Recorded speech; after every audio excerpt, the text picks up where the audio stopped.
This meeting of the trustees of the Lamesa Independent School District is now in order. It is 6 p.m. on April 24, 2025. A quorum is present with all board members present except Melissa Cáceres. This meeting has been duly called and the notice of this meeting has been posted in accordance with Texas Open Meetings Act, Texas Government Code, Chapter 551. Mr. Ritchie, would you please lead us in prayer? If everybody would bow with me, please. Just, dear Lord, thank you for this community. Thank you for the people in this room. Bless Lamesa over the last week. It's been a hard week. Bless Deputy Jesse Perez and his family. Bless all the law enforcement as they come together, and just let them know that we are all behind them and in front of them, and they're in our hearts and our minds. Bless Johnny Gresham, the young man, and his family. And again, I say this all the time, he may not be a Lamesa ISD student, but he's Lamesa, and we love all of Lamesa. So just make sure that family knows that the Lamesa ISD community and the town of Lamesa is behind them and with them through this hard time. Watch over all of us. None of us are promised tomorrow, and make sure we keep that in the forefront of our mind as we go through life, and we live it in your name. In your name we pray. Amen. Amen. Thank you, Mr. Ritchie. All right, I guess we'll... No, ma'am. I guess we'll go to student staff recognition. I'm excited because y'all came. I was worried some of y'all would not come.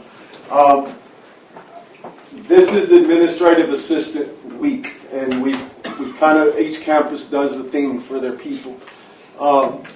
Having had the privilege to work literally alongside 50% of you at least on my way through all of the campuses, I say it all the time, I was only as good as Kathy Douglas. I was only as good as Emily Barron. I was only as good as Judy Morales. And I will only always be as good as Linda and Burnett. We are, as a coach, as an AD, as a principal, that's who makes it go. And that's who makes it work. And when trying to decide who to honor as we were eating lunch, I thought, man, what an opportunity to honor, honestly, the faces of our departments and our campuses, the people that are the first ones to be seen when someone walks in our building, and the first ones that people talk to when they call. And the amount of work that they do, it can't be overstated. And I know they always don't feel appreciated, because it's hard to make people feel appreciated all day long when the parents are calling and the parents are never happy. But tonight, I just want them to hear from me how much I appreciate you all. Those that I've worked with, you know I love you and always will. Those that I haven't, I still love you. And I just appreciate everything you've done for Lamesa. So I'm going to call them all out by name and get those that are here to come up here. I didn't make them come. Some of them have kids doing stuff, and to me, I would rather them be there. But I'm going to start at South with Judy and Amanda. If y'all both come up here, and let's give them a hand as we announce. And y'all dressed the same. Y'all did a good job. In case I didn't remember their name. And let's then go to North with Emily and Dee Dee. Give them a hand.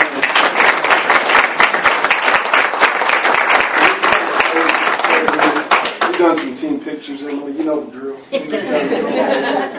Middle school, we got Alina Vasquez, Jennifer.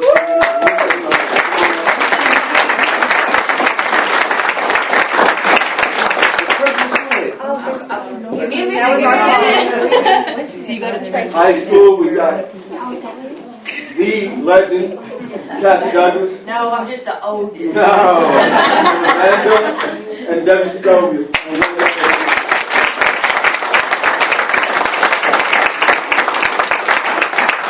Transportation Office, we got Carmen Saucedo. Come on up. I want to go ahead and recognize them. I don't see Anita. She's sick. I'm glad she's not here. Some of the ladies here, I invited them all, but Melissa Ramos, Melissa Rodriguez, Callie, they all had something. I want to end it with Burnett, who is a mainstay here. Get up, Burnett. You don't get to sit there. And then, my ride or die forever, Linda Morales. Come on up.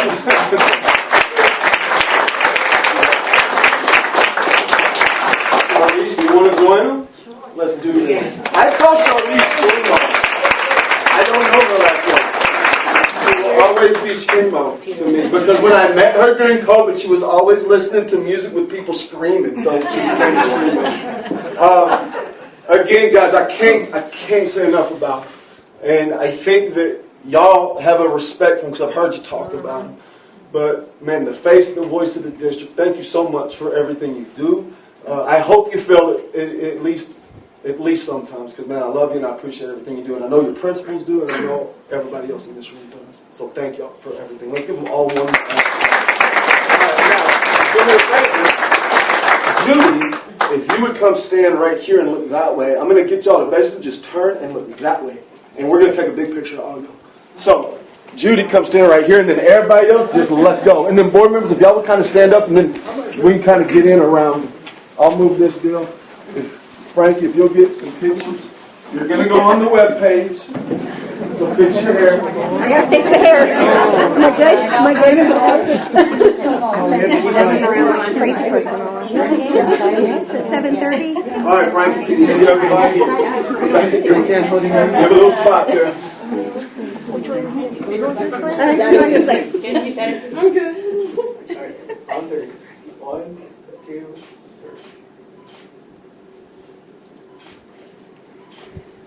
All right.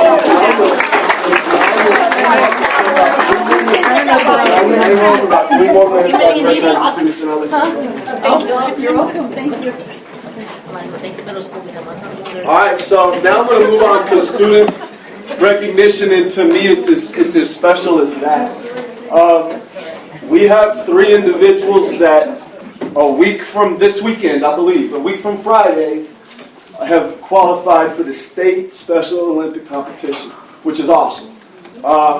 Ernest was asking, so what does that entail? And it truly is the state. They get to go to Dallas and they're competing against everybody in the state of Texas. And man, I'm just so proud of them. And I appreciate my coaches first.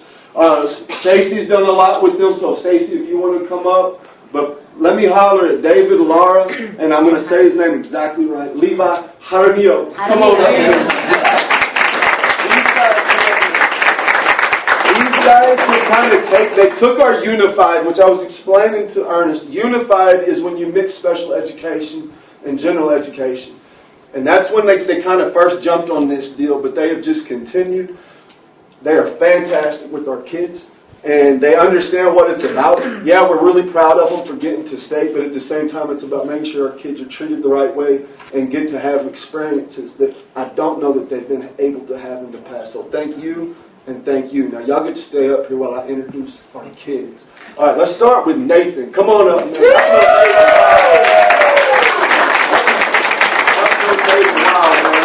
We're very proud of you. I hope you enjoyed Dallas. Don't go out into the clubs. All right? It's Maya. Come on up, girl.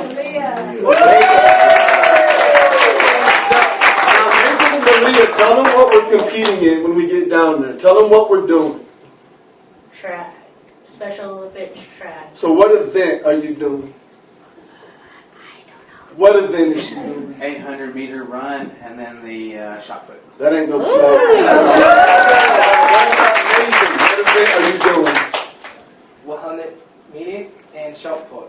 All right, now I'm going to bring up, everybody knows him, so it doesn't need an introduction. All right, but I saved him for the end. Come on up, Austin Ramford.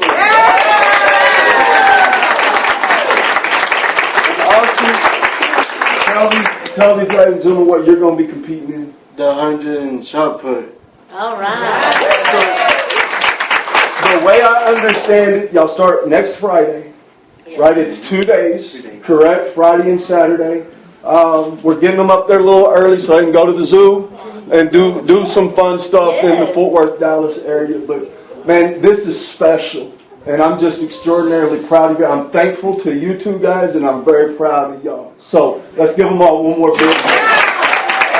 All right. So if y'all will do the same, turn that way. We're going to take a picture with the board right here. And if y'all will back up a little closer to them, we'll jump in there.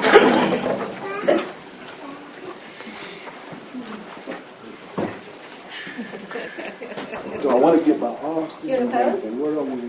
Where do I want to get? I'm I'm gonna get right in between them like this.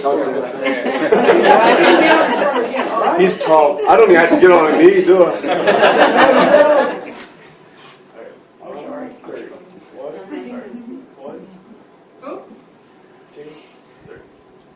All right, I don't count. You get 4 clicks. Boom, done. Okay. All right, thank you.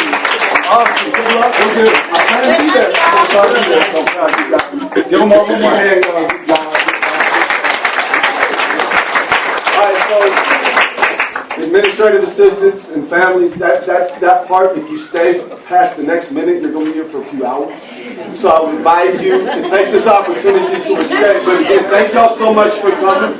Y'all will be on the website and the paper. So thank you guys. Y'all have an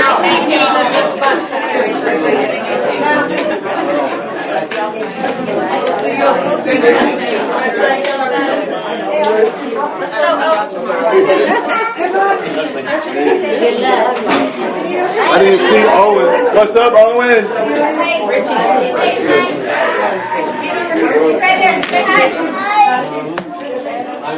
Hi, Owen.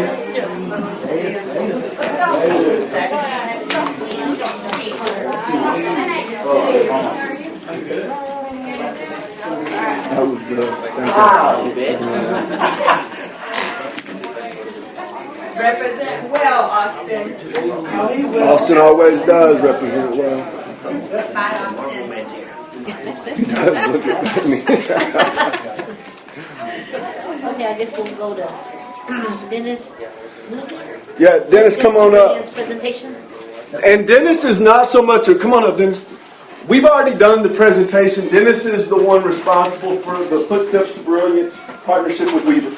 And, you know, y'all met him. Some of y'all ate with him at a table at the conference. But he asked if he could just come and thank. I will let you guys know. I took Scott yesterday. It's been a long week. Down to Lamesa National and made sure I introduced him around. We shook everybody's hand, and we're going above and beyond to make sure that they all know how appreciative we are, not just for this, but for everything they've done in the past. We're retroactively making sure that we are appreciative of them. But Dennis, tonight, just wanted to say thank you. We're one of the pioneers in this area. It's been done in other places, but we're one of the pioneers here, and I was just going to let you kind of talk on it, and I hope you got an original pink sugar in there, because I want one. But go ahead. I change them every week, so like this. That means you don't give it. I just want to take this quick opportunity to thank you for your vote of confidence and for your willingness to partner with Footsteps to Brilliance.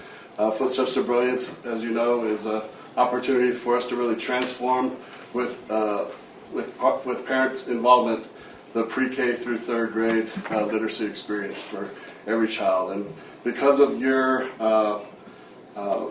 confidence and your votes last month, even the children that aren't enrolled in Lamesa yet will have an opportunity to participate in Footsteps to Brilliance. So what we've heard with our long-term partners is it really transforms what happens by the time children reach kindergarten. They're truly on a path to be successful when they reach fourth grade.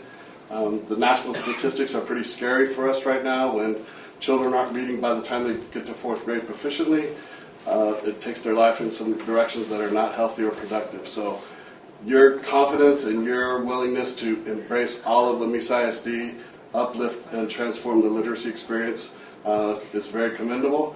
And as Richie said, you're the only model innovation community in all of Region 17. So thank you again. Well, we appreciate it. Thank you. Let's give Dennis a hand, and I want to know who I got picked. The rest of your board, and I don't know where these should go. Don't put them near me. They're the mini ones, so they don't have as many calories. But if you, I like the way you think. Thank you again. Dennis, thank you for being here. I appreciate Thank you you so guys much. for this. I guess we'll go to the routine district operations consent agenda. Motion to approve as presented. Second. All in favor?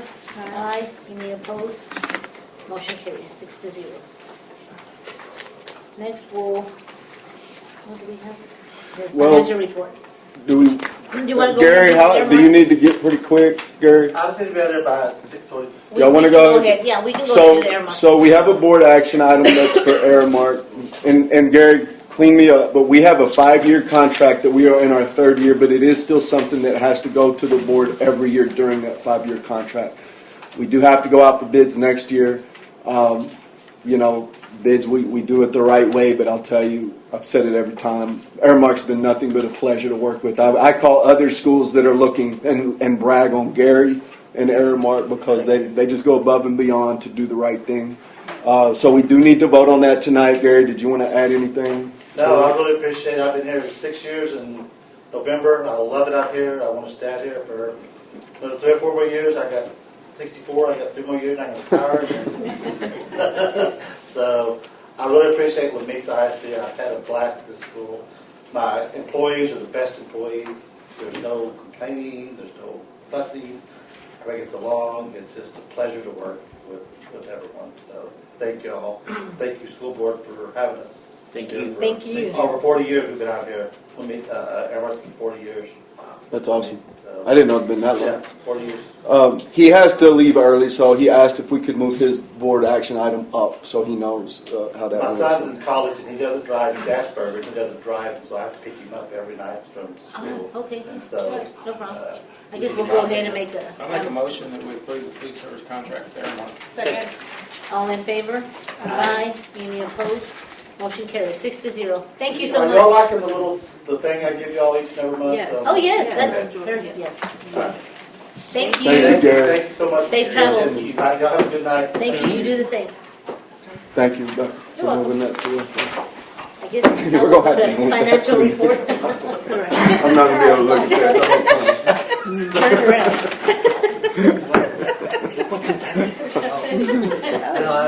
Dump the CFO time. I would like preface, but I just kind of want to throw him in there. So, I told him this is the Stump the CFO section. Let me get my car. y'all were really nice to him when I introduced him last time. I will say that. Well, we'll see. Just messing with you. You're good. You're good. All right. So I did not do anything creative because this is what you've had in front of you at least in the last couple of years. Okay, Scott. Last time I'm going to interrupt you, I promise. But I did tell him, I want y'all to see familiar stuff, but I have also told him, moving forward, I want him to see what he thinks y'all need to see. So he has been given a green light to make sure you're getting what you want, but also to add some things he wants to see in there. So this will probably be the last month it looks like this. You'll still get this, but you'll get, I think he's got some really ideas of stuff he wants to show you. So I'm done. You talk. Yeah, so, and I'll do it gradually, so you won't walk in next month and see something you've never seen before. The information, for the most part, is the same. It's how it's presented to you. There are some things that I'm working on as we get into budget workshop season, and we'll have some 5-year trends where you can kind of see what we've done since 2020. And it's a full look. It's enrollment, it's revenues, it's property values, it's all kinds of things there. So I think Mr. Chairman, Mr. Ritchie, I think as we get into some of those things, that there are things that you may know, but just to kind of see them in a way where you can see lines and see what enrollment's doing versus revenue and expenditures and where the fund balance is related to all of that. So look forward to showing those things to you and then getting feedback and things you like, or if something you're happy with and there's things you're like, hey, we don't have to see that anymore because we like what you got here, then we'll do that. Tonight, just pointing to in the beginning, always start with the general fund by function, and you can see how we're doing there. One of the numbers that I look at, and not being familiar with the district, my concern this time of year is how are we doing on our expenditures coming in the middle of March, where we're looking back in February, now we're toward the end of April, we're looking back at the end of March tonight, and how are we doing in relationship to the annual budget, knowing that we effectively still have 5 months left. So as you look through that, you may not have a lot of questions on the first page, but I want to point out to you On the bottom right-hand corner under your expense totals, year-to-date, including encumbered, we're at 65% encumbrance, 65.74. So just to give you some context, last year at this same time, 67.69. The year before that, 70.38.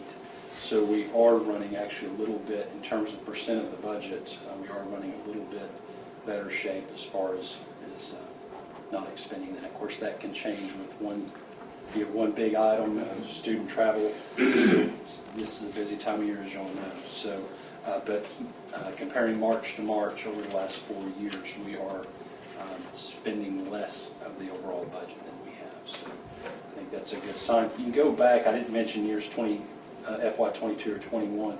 Those numbers were inflated, 81%. And in 2021, 88% of the budget had been spent by March, which is a really high number. But I go back and look, and there were a lot of expenses we were paying in capital and construction improvements that were coming out of the general fund. And so I think that's why that number is probably higher. So in total, I'm sorry. Go. So in total, I mean, I think you're right. I mean, this is as of the end of March, so Yes, 60% is what we're looking at as far as total up to this point is where we should be. In terms of the calendar, yes, sir. Yes. Yeah, and so that. We're actually under that. Am I seeing this right? So we're. I mean, I'm looking at the total there on the Yeah. 24, 25. Yeah, so that 6574 is how much we have encumbered at this point. So we've got about 35% of the budget left. So is that what you're? I was just looking at this on the total 24, 25 fiscal year-to-date percentage. That bottom number down there. Yes, sir. So you're looking at the center. There's two different columns. There's one that's in the center column, and it's a reflection of activity, and then the far right column. I'm sorry. I'm looking at the center. Yeah. So and the difference between those two is just you have That's some, actually what we've spent so far. yeah, actual I know paid we still got- invoices. Yes, sir. Amounts out there encumbered. Yes, sir. And of course, as you guys have probably heard before, we typically run expenditures early in the year or ahead of where they would be in the calendar, because you front load so many of your licenses, subscriptions, things like that. So all in all, we're not in bad shape. No, we're in good shape, and while I wanted to give you That was what I was previous trying to year, get at, yeah. yes, sir. Yeah, wanted to just kind of point to you that we're actually running a little bit better than we have in the last couple of years. By a few points. And then you can see on the second page, it's just the revenue glance, just see activity in terms of state payments and local collections, as well as federal programs. And those, of course, will change. You have a couple of blank pages, no capital outlay expenditures in the month of March.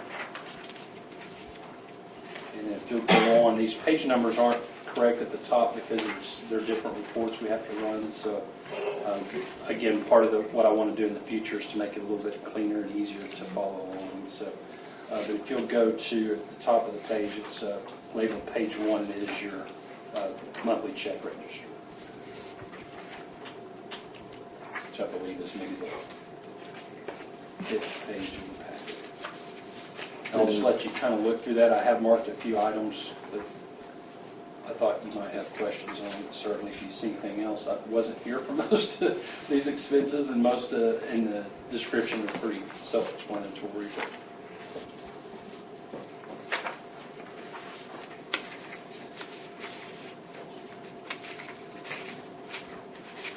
again, you'll see a lot of travel with not only sports, but as we go through the check registry, you'll see things with the Skills USA contest in Odessa and Fort Worth, Corpus Christi as well. So,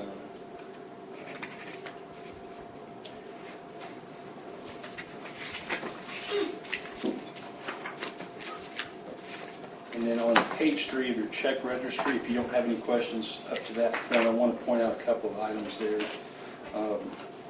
The main one is just a big ticket item, and that's the food service management, County 1566. Just a reminder, those are quarterly payments.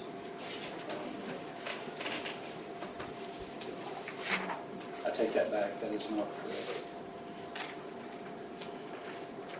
Those are, we accrue those monthly.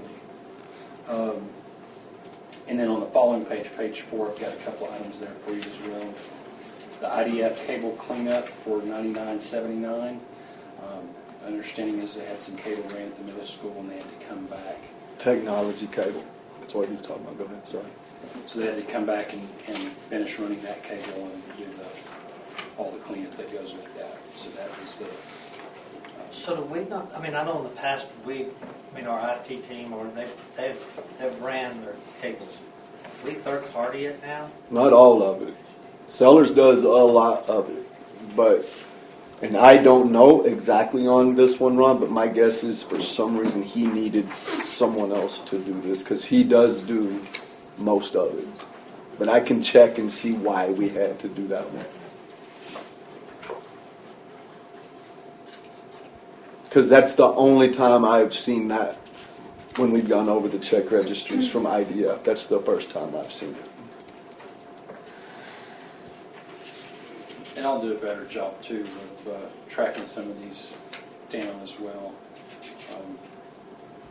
Going forward, I should have more information for you, because if they're those larger items, I'm asking those questions as they're coming in. Do we still hire students in the summer? It's been how many years? Practice, or is it... That stopped well before. It's probably Pre-COVID, I think, since that It's happened. been a while. And I'm not opposed to it. We were actually talking about it the other day that I would like to look back into going that route. But I think it's It would great give the because a lot of students- those kids, they use that money for school clothes and yeah, it is not something I've ever thought there was a negative. It's just something that stopped at some point, and with no, they everything did it else. last year.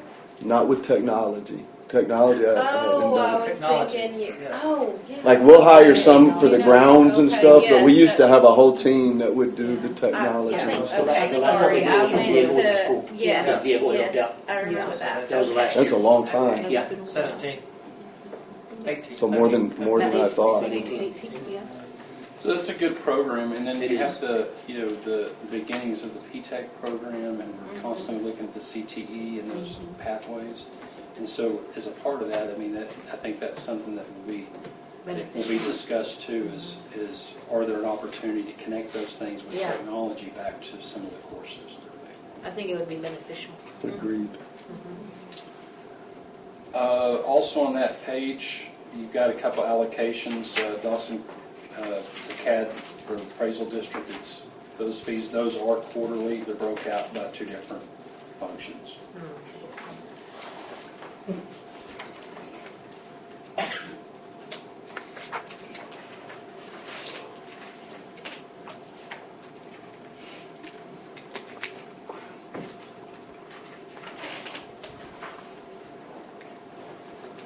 You don't have any questions, we'll go to page 6. I'm good. And page 6 of the check registry, you have occupational therapy.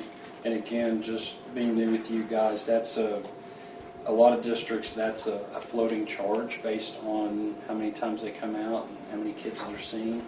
And so the district has gone to a contract model, so it makes it's really budget friendly because you know what your costs are going to be month to month. And so some months if you itemized it, that we're way ahead, and other months it comes out, but it's done to make that monthly expenditure easier to track and plan for. And then right below that, you see a $10,383, which is a payment for the third party that we use to help with Medicaid reimbursement for certain students that are identified in our special population. Doesn't affect the families or any access they have to those services. It just is something that schools can recoup costs for providing things like therapy and other items to them.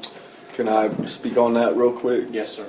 I've talked a lot about legislation over the last 2 years. One of the biggest things has been the way that they've changed special education funding. So, correct me if I'm wrong, but we just canceled today this contract because it was used to bill so that we would be reimbursed for the services that we provide. But because they've changed the funding so much, we are about to be paying substantially more than we would be getting back. And so we, in all of our, and I'm going to speak on, Scott, in a minute, of everything we're looking at trimming back. That was a pretty substantial one. What would you say the total contract was? So they changed it the last few years. We would get paid back about $130,000. This year, so far, we got $42, I think, and they're charging us $25,000. And they're doing that across the state, so they are losing customers right and so left. pretty much we will still have one more bill from them, I think, because we're a year behind, so our cost report was just due, and they still have to be our auditor of it. So when they do the desk review, they'll have to go through that, because that's a part of the contract that we already had that they have to finish up on. But after that, we're finished. I tell them, we actually canceled our contract in the middle. We weren't able to get out of it because it was really a breach of contract, because it used to just be a percentage of what we recouped. But when the law changed, they went in and changed everyone's contract to a flat rate plus the percentage, because they knew they wouldn't be getting the same amount of money. So we were able to get out of it without any penalties, because they had a breach of contract. But there will be one more bill that I do know for that desk review in a few months. But that's it. Sorry, Scott, go ahead. No, that's good. Y'all saved me from stumbling through it and looking back there to get her to explain that piece of it. But the short version of that is we aren't getting the funds that we were able to collect, and so it's no longer financially sensible to do that.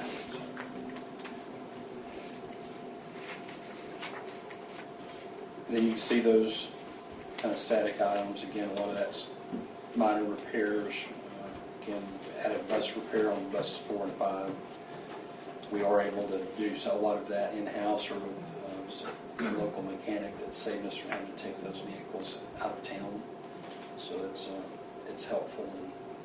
And as you know, we've got an aged fleet. So. Is that he in your bid? Is he employed? No, he owns his own.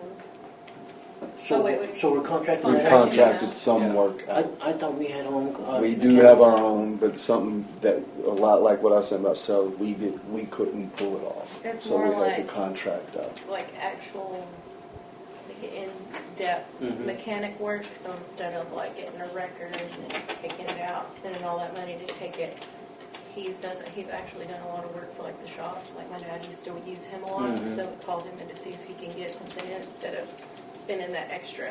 So we just contract him out for a couple things. I asked the same thing, Mr. O'Hara. I just knew That's we had like our own don't we mechanics, have so- mechanics? But Yeah. and I'm not a handy guy, so I mean, I can't talk real intelligent about it. Gotcha. My understanding is when they start getting into the bus mechanics and getting into some of the diesel stuff. They would also want to get paid a lot more. Yeah. We do the same. Our mechanics, they'll examine if it's going to take too long, take too much time and take away from other stuff, they'll send it to the shop and so they can get more stuff back out of there. And so we'll always keep having those conversations where it makes sense, right? Where does it make sense to keep it here and versus the cost of doing it another way? And sometimes that'll depend on what the actual repairs are. I've got something kind of similar on that line of thought. We'll get to in just a minute. So point out on page 7 in the check registry, there's a vehicle add-on with Insurica for $3,700. So previously, each year we renew that property insurance, we provide a list, and that list had been dated, and so there were some things that when you're going through that many vehicles and trailers and all your property assets, there was a vehicle that had been left off. So we were able to get that added on. And I visited with Albert, and he thinks we got the list right. And before we renew our insurance, I plan to go out and do a walk with the facility. It's been a 3-year battle, right, Rocha? 3 years we've been looking for certain vehicles. So as soon as I got this job, first thing I realized when I talked to them is we did not have all of our stuff. So I've been going around and comparing VIN numbers along with Rocha, along with Albert now, along with Scott, making sure we got all of our vehicles accounted for. So just to let you know, we're aware of that and checking on it. And the main thing with the property insurance, we don't want an incident where something's damaged and we don't have it properly on the inventory. So see some other therapy services there as well.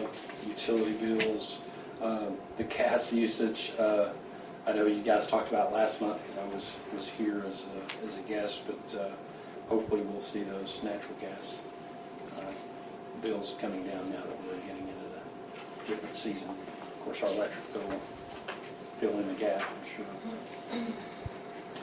And then on that next page, I don't think I really have to hit on that. I'd marked it on my notes, but we had the speaker tonight, so just pointing out the expenditure for the footsteps to Brilliance, and a reminder that though we're showing that expense here, that it is being covered by the grant funds from the Beaver Foundation.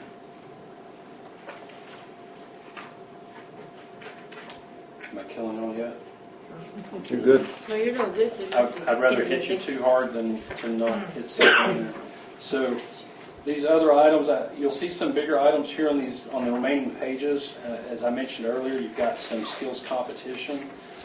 I know of that. I've been to the one in Corpus years ago. Took kids down there and drove their gingerbread houses down there. That's a fun deal. But anyway, it's expensive getting the equipment down there and hotels, and especially when you get down to Corpus because you're hitting the warm weather season, and I think the hotels, there's limited market availability. So we'll always work, and we'll work with all of our programs next year of the budget season, just looking through how to make sure we're getting best value when we travel, whether it's pre-planning those meals, negotiating with hotels, looking at rates that we can get through our credit card. Sometimes, as you guys know, you can get discounts with your memberships. We have that with TASA, we have it with TASB. So just making sure that our employees know there are some resources there that may help on some costs. So we'll do that. And the last thing I have for you is on page 13 of the check registry. And this is the service filters for 5758. It's West Texas Filters, and we have not got into the discussion yet. I'm just letting you know it's on my radar. As an administrator in a small district, we were using that service, and I understand why, because it's time consuming to go to every unit that has a filter, and to do that. In many cases, they're up in the ceiling, you're carrying ladders into the building, and doing those kinds of things. But again, I think that's an example of just having the conversations with Albert and our team about how often are those filters being changed. I will tell you that the guy that serviced that district, he came to me and I was asking him questions, and he said, and he found out that I was concerned and wanted to know what was going on, and I saw him pull down a filter that looked like it was brand new.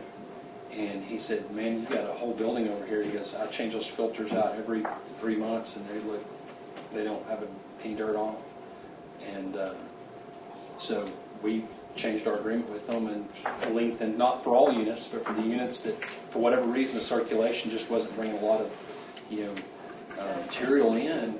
There wasn't any point in just changing the filter. And what they were doing was just coming in because the agreement said every 2 months or every 3 months, they were just changing them and throwing away good filter.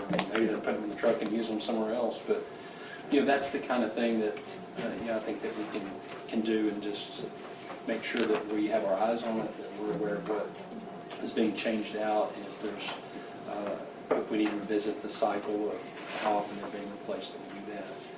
If it makes more sense to use our personnel to look at the time that takes and see if that's a practical solution or not. But I wanted to point that out to you because that's not a monthly expense, but it's one that might be a luxury depending on that, and we might be able to negotiate the cost down or change again with the frequency of some change. That's all I've got on the check registry. How old is +5? Do we know? How old is what? I didn't hear you. How old is +5? I'd have to go look. It I has have four- them all somewhere. Four repairs. Yeah, four Yeah, repairs. I'd have to go look. Yeah, I don't know off the What top is of it, my what, head. what is it? Probably Yellow Dog. Yeah, it's just a yellow Okay. bus. The yellow dog. It's a route bus. I mean, $1,400, I guess how $1,800, old is it? $1,600, It's, $1,800. Yeah, so it does add up. no, I'm I writing guess find down out, to yeah, check how on old it. the bus and what. That's what I'm because writing we're down. So Spending just, money and it's, I apologize. I no, don't no, know. you don't, go ahead.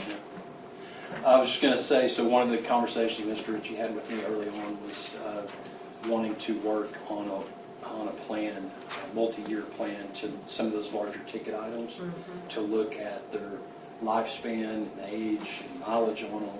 You know, sometimes you can get by with an old bus and throw that looks like a lot of money, but when you talk about $180,000 or $200,000 for another one, you know, sometimes it makes sense, especially if it's not an out-town route or anything like that. Sometimes it makes sense to do that for a while. But one of the goals that I want to honor has asked us to put that together and get the age of our vehicles and come up with some ideas and options on how we can build a plan where we're earmarking funds for and a replacement strategy for vehicles, not only for their buses, but some more. I'm glad we're doing that because I know that's something that we have discussed several times on, before Richie or, Put it recycle. because that particular department was neglected, even our vehicles with our, SRO units, the buses, and break down and have so many repairs, you could have just probably been better just buy new ones. So I'm glad that we're. But they're expensive, so to have For that, sure. and we do that in technology, right? We'll have a 3-year plan or a 5-year plan where we're looking at servers and things and Yes. what their cycle is. So it would make sense that we would do that with these other items. And, How often and, are you supposed to do that? 10 years. Yellow Dog, Yeah. 10 years. and that's the bulk of it. You guys have any more questions? Yellow Dog. No. Anybody else? On the expenditure side, yes, I mean, to me, it looks like we're holding our own. We're doing okay, but what about on the revenue side? How's that looking? Yeah, so, and I do need to spend a little bit more time on it. So looking at I did go in and look at our foundation payments and what TA is showing. And of course, their numbers are based off of our fall and winter PEEM submissions. So looking at our ADA, we're actually holding pretty well there from where we budgeted and started the year. And I haven't had a chance to talk with Mr. Ritchie enough to know kind of how we've based our budget revenue projections, but What's our attendance percentage right now? It is right there. There's the district 92.32, which is still lower than I would like, but higher than it's Better than it was. Yes, sir. and which is why I was just going to say why when I'm looking at revenue projections, some districts make the mistake of looking strictly at the enrollment, and when you budget based on your ADA, then you're taking into account that attendance rate. So I know there's been, I've heard that expressed, there's been some work to try to improve that attendance rate, and I think we'll see that in the ADA not dropping quite like it was. And so, but all in all, we're looking pretty good on the revenue side, and just looking at that part of it. I haven't really. Do you want to talk about the latest on? I will when I have my because there's a couple things that I'm going to hold off. But I am going to talk about it today. I just want to get through a little more because one of them I'm really happy about, and I want to be standing where you're standing when I say it. No, for sure. So no one else was happy about it. I rejoiced, and everybody was like, "Neat," but y'all will appreciate it. So, well, and I don't know. I don't want to take either one of your pieces, but want to make sure that you mentioned something with you'd share with them the update on the property values. That's what I'm talking about. Don't steal my thunder. Yeah. But you're comfortable where we're at? I am. So I will tell you, it's hard to come in the time of season that I've come in. I understand. Because I I see things in our software that say object lines are over budget, and that's just not how I operate. I like the budget lines to be correct, and when they're not, we move from object to object to make them right. And so coming in the middle where we're already midstream and I'm getting recs they're all saying over, not all, I'm getting requisitions that say over budget, and I'm going and looking, and so there's a lot of conversation about, whether or not those numbers are right at the beginning and all those kinds of things. So, and then just knowing that we adopted a deficit budget, my message has been pump the brakes. Yes, kids got to go to contests. Yes, kids are doing, and we want them to do that, but let's slow down. If there's something that's not urgent, to kind of pause on that. And so we've had mixed results with that. I disagree, and I was going to wait till Okay. you were done and brag on him.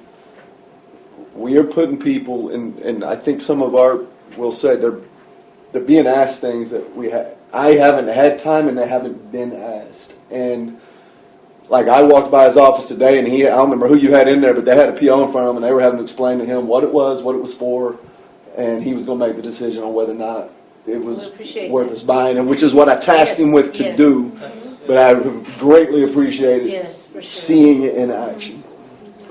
So it's from my perspective, I want people to get to know me, to know that I'm not just know to say no, and so if it's okay, I'll just mention that one of the things that we're asking them to do is start with a zero-based budget in a lot of the areas. This doesn't make sense in some areas. You have special ed, for example. You have maintenance of effort. You're required to spend a certain amount of money on, right? So there's some areas that we've got to spend it whether we want to or not. But in other areas, asking them, especially after having conversations with principals and department leads, that there's been some confusion on their budget numbers, and we've been in a deficit budget. So I've asked them to start from zero for the next year's budget, and rather than starting with a categorically saying I had $8,000 in this fund or in this object code, to say start with your year. I was an old coach, so I'm looking at my season. These are the games that I know that I'm going to travel. I have a good estimate on how many kids will be there. I might think I'm going to have 22. I might have 25. I might have 16. But I can be able to budget off of prior years and the kids I know are in the program and get pretty close. And so I'm asking them to do that, because rather than having that mentality of I had this much money in my budget, I've got to spend it because next year they're going to take it away, to start seeing budgets as it's a year-by-year basis. And you build your budget off of what you need for the upcoming year. And then our job is to backstop that, right, for the things that break and the kids that made to contests that, haven't been in years or Special Olympics, state. Like we didn't allow for that, but we're gonna figure it out. And that's what I've told them. It's no different than you do at your home. You build your budget for what you think's going to happen. Bad stuff's always going to happen, and you figure that out. But you got to have a plan, and I have greatly appreciated. He has met with every principal and every department head. And we still have that software, right, where they have to put in. Yes, we have to have that. Yes, ma'am. Yes, ma'am. So just letting you know, we're trying to have those conversations, we're trying to pump the brakes where we can, and then just being really, and I hope at the end of this, when we get to September, they see that there was a lot of empowerment, an opportunity to really go through and express what they need to do, their job in their area. When those numbers come back during the preliminary budget talks, there may be some numbers that are too high, that we have to come back to them and say, hey, that's not a number we can do. So let's look at where you can prioritize and make some decisions for your classroom or your program or your department, because that numbers doesn't fit into the overall budget of the district. But it does give them the voice of doing that, as opposed to just coming in and saying, we're cutting your program 5% across the board because we've got to control expenses. So it gives them a chance to be very thoughtful and intentional, is the word I use a lot about this. So with that, I'll shut up. Well, go ahead and stay up. We'll stay up there.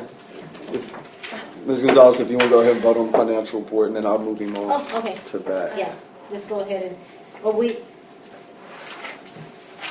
that includes the The audit. 50,000. Go ahead and talk about the audit. Yes. It's basic. Because it's all in, I mean, Yeah, we might as well go ahead Yeah, and go ahead. cover it. Yeah, okay. So, each year, as you guys will recall, there's a financial audit for the district. And I don't have that number in my head, I should, but I didn't write it down. But I know that there was a change in auditors going back maybe 4 or 5 years ago. And so, each year, about this time, they want to start getting those agreements in place because of the workload. They can know their schedule as they get into the fall season. And so that's what you have in front of you tonight is just the annual letter that comes from them, just reminding us of the service that's provided. It is and what's expected and what in doing that. So it's just a reminder of the agreement of what they're going to provide for that service, and in turn make a decision to use them for the audit as opposed to going out. And well, let me add to that. If you remember last year, we did shop around, and Yeah, we did. there was, as Kevin has said, there's not just a ton of people doing this anymore. Kevin, you want to add anything to it? I mean, this is your world we're talking about. I mean, the price of it, I wouldn't do it for less than that.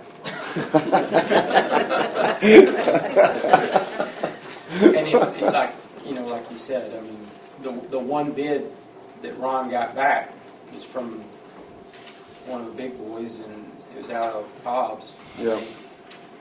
And they shot us a quote of $55,000 and told us that'd be on the low end. So I think $30,000 is a bargain. And they did a good And job they do this year. Oh, I VSGO felt does they did good work. Yeah. This was 35. Where's 35,000? What'd you say? I wouldn't want to go out of state. No. There's nobody else. We couldn't find anybody to bid on it. People aren't doing it anymore. Well, one of the things that, and then, Kevin does this, so I know he'll speak to this too, but, I called and introduced myself to our auditor just so she'd know I was here, and but I also had a question, and so I wanted to ask her something as well, and so, I'm not going to call or email her every week, but that is helpful to know that it's not just your audit season, that when you're talking about funds and are we, okay to move this here, or where should we put this, that because they're the ones that are going to come back and tell you, that doesn't go there. So, for them to be accessible, and she was friendly and welcoming and said, hey, email me because we're doing municipal audits and they do other entities as well. So she said, if I'm out on a call, then I'll see your email and get back to you when I can. So there is an added piece there beyond just the week or so that they're here and talking with our people. I think they do in the neighborhood of 40 or 45 schools. That's crazy. They do a lot.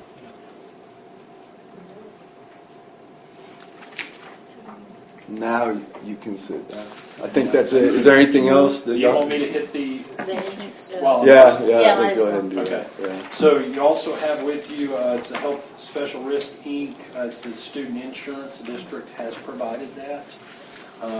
I think back years and years ago, I've been doing this 31 years, but when I started out, we'd hand out these paper enrollment forms, and it was up to the parents to do that. And then you'd have to list your primary health insurance, and if it's a secondary coverage, which it still is, but it's a secondary coverage. If you didn't have health insurance, that it would help pick up the cost of an injury or something related to the activity. And so Ron previously went out for quotes.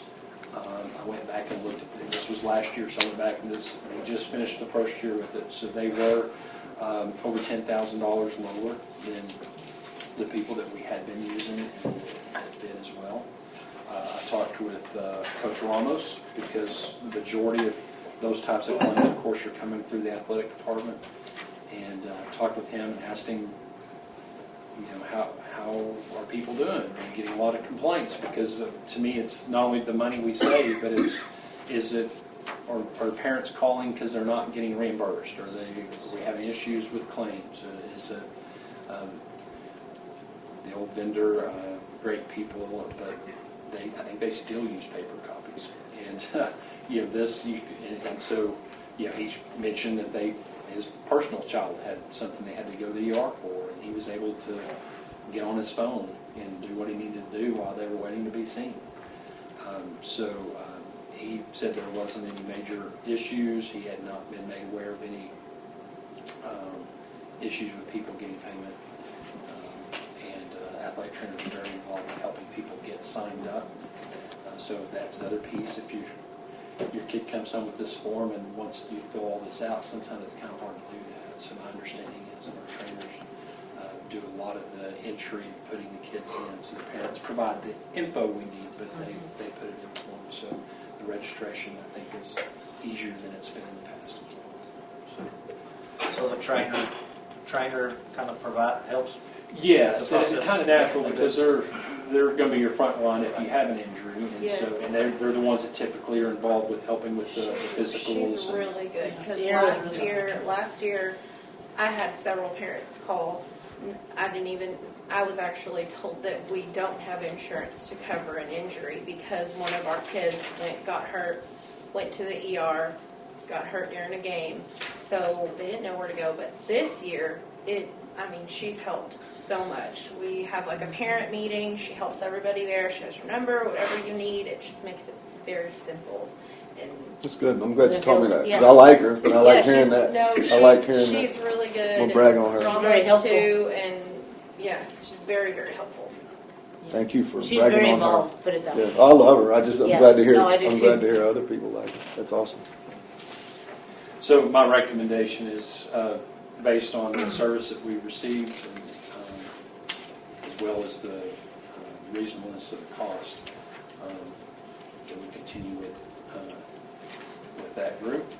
And then the other item under kind of my umbrella is the ad valorem tax credit.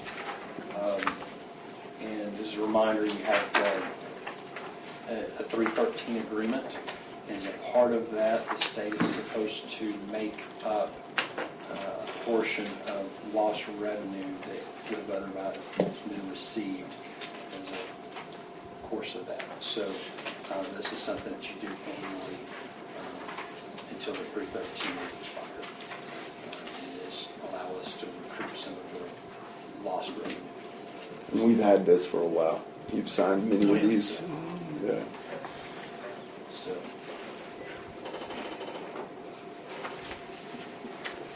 I think that's all I've got. Thank you. Good job. Thank you. Yeah. Appreciate it. You provided a lot of information for us without asking. Well, we need it though. Okay. Anybody want Make a motion to approve as presented. All in favor? Aye. Any opposed? Motion carries 6-0. I guess now we'll go to administrator reports. Burnett, do we want to go ahead and jump to this reading of documented board hours? I think it is next, sir. Okay. And she should have the list. Let's jump to that, Ms. Gonzalez, and then we'll, Okay. because I'm going to be up there for a while once I get up there. All right. Let me just read it out? Yes, ma'am. Okay. I have the TASB documented board of education hours. Melissa Caceres, 10.5 hours. Rebecca Gonzalez, 12.5 hours. Ron Mann, 9.5. April Martinez, 10.5. Cindy Martinez, 0. Sorry. Ernest Ojeda, 12.5. And Kevin Dolce, 12.5. How do you have more? Beat you. No. There's no way. That's what I'm talking about. He crammed He one hung with the more in rabbit. last night. Last night he did I it think too. they mixed y'all up. I think they mixed y'all up because I'm living it and breathing. So You're like, they don't give me enough hours. there's quite a bit on mine. It's not all me though, so I'm going to let Ms. Bauman do her part first, and I put them together. She can they're actually separate but they kind of go under the same umbrella. So I just was going to let her kind of speak on both, talk about both, and tell us what we got going on. Okay, we'll start with the TEAC certification. We do that every year at this time. So that's when we tell the state which resources we're using. So they have paused EMAT right now, which is where we have our funds that come through, until we get this turned in. So in reading, and they have copies of this? No. I'll get y'all the cheat sheet. Okay. Well, here, give it some. I got Yeah. you. You talk. Okay. Whew.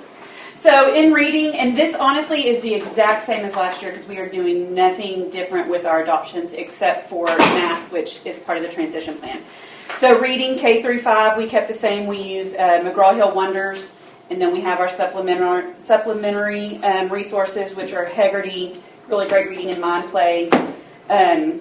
6 through 12 actually also use the same program, McGraw-Hill Study Sync, and they have Serious and No Red Ink, and all of those are on the approved list. So K to 12, we use the same publisher for our reading, which has really helped with our alignment. We do not have Spanish RLA or phonics or anything.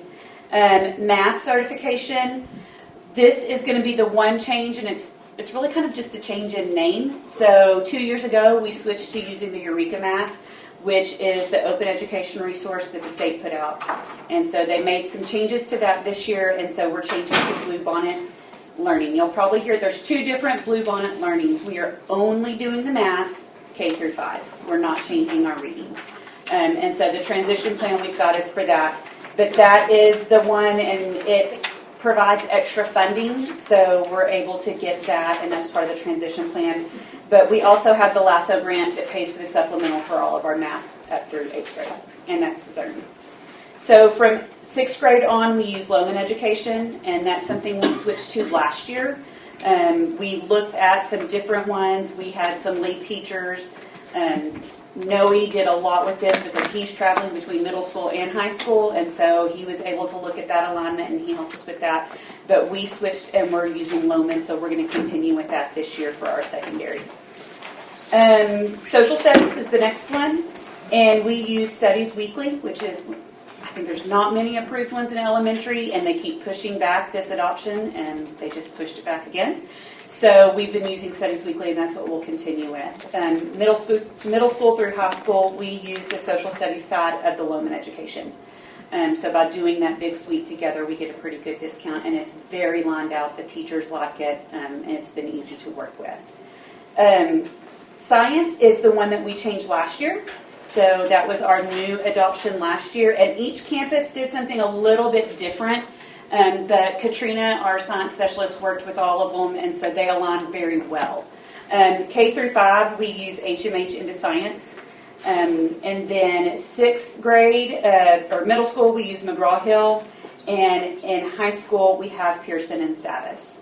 Those are the main core ones. We do have some supplementary ones. We have not wanted to do too much supplementary since it was our first year with it, because we wanted to see what it had. It came with a lot of bells and whistles. We're learning all of those, so we're not just going to go buy a whole lot more stuff till we really have a chance to dig in. The other part to the TEAC certification form has to do with the Children's Internet Protection Act. Yes, we do have one. We have our protections in place to make sure all our filters and everything are good, so Mr. Sellers has that taken care of. And then it just asks some questions about our assessment platforms and if we use their resource review and things like that. This, honestly, nothing changed from last year except for the name from Eureka to Bluebonnet. So that's the transition plan. That's the certification, and we'll have to get a signature on that, and then we'll upload that, and they will re-release our IMA funds. The transition to what? So there's not anything new. It's just like that one is just the change of name, right? Okay. Mm-hmm. But with the change of name in that, because of the new policies that they've put into place on how they review things, Bluebonnet is changing to Eureka, and you have the option to stay with Eureka or switch to Bluebonnet Learning. We worked with the service center. We had our teachers look at the different things. there really is no difference, except I think we found 2 things at the upper elementary that were actually beneficial. So there were some things that Eureka had in their scope and sequence that was not appropriate. And so Bluebonnet took that out. The other benefits are Bluebonnet will be continuously updated, whereas in Eureka, because it's not under TEA anymore, really isn't. And so part of what we have to do for this switch and to be eligible for the additional funds is to do a transition plan. So went up to the service center, worked with Michelle Hilton on that, and so this, I can't take a lot of credit for this 30-page transition plan, but I did cut it down. There's 5 actions. Do they have this one? I have it on board book. Okay, so this is the cheat sheet on that one. Can't give me that one. I'll do that one too. Okay, I was Thank going you, to say, I'm not going to be able to talk about this one without seeing it. But I can try. So the first action just has to do with stating where we are. It's our implementation. Even though we've done Eureka for 2 years, we are still considered initial phase of implementation for Bluebonnet. We talked to Michelle at the Service Center a lot of different things on if we wanted to go initial or wanted to go a step up. With our changes to 4-day week, with the changes that are coming with Bluebonnet, we'll get more support as well with the initial phase. So that's what we went with, and the implementation plan on that, we just set some goals. So our first goal is that 100% of our teachers will use the HQIM, the high quality instructional material. 90% of them will use the internalization protocols on their weekly planning time. We would love to say 100%, but if we're not there to guide it, there's going to be some different things that happen. It's a transition to their protocols, so we're giving ourselves some cushion to help with that. And then 100% of our students will engage in grade level. We've talked about how we have a history of kind of watering things down, moving them down, so this will keep it at that. Thank you. I did that one. Write that all off. So that first action has to do with setting our implementation goals. Action 2 in the plan is creating the correct conditions for success. So we are able to order this through EMAT with the state-developed OER allotment, and so that allotment can only be used for Bluebonnet.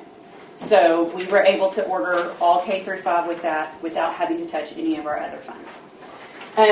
We ordered ours through Region 4.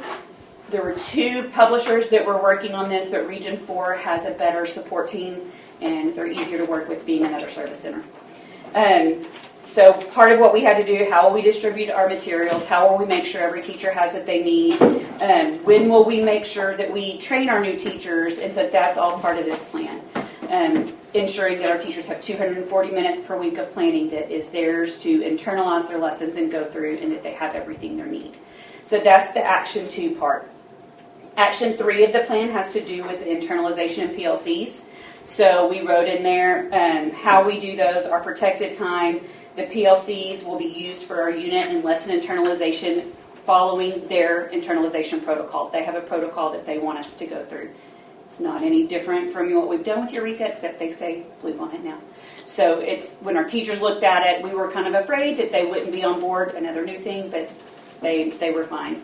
Action 4 is establishing observation and feedback practices. This is one of the things that we're going to tie in with Texas Instructional Leaders and our Texas Strategic Leadership.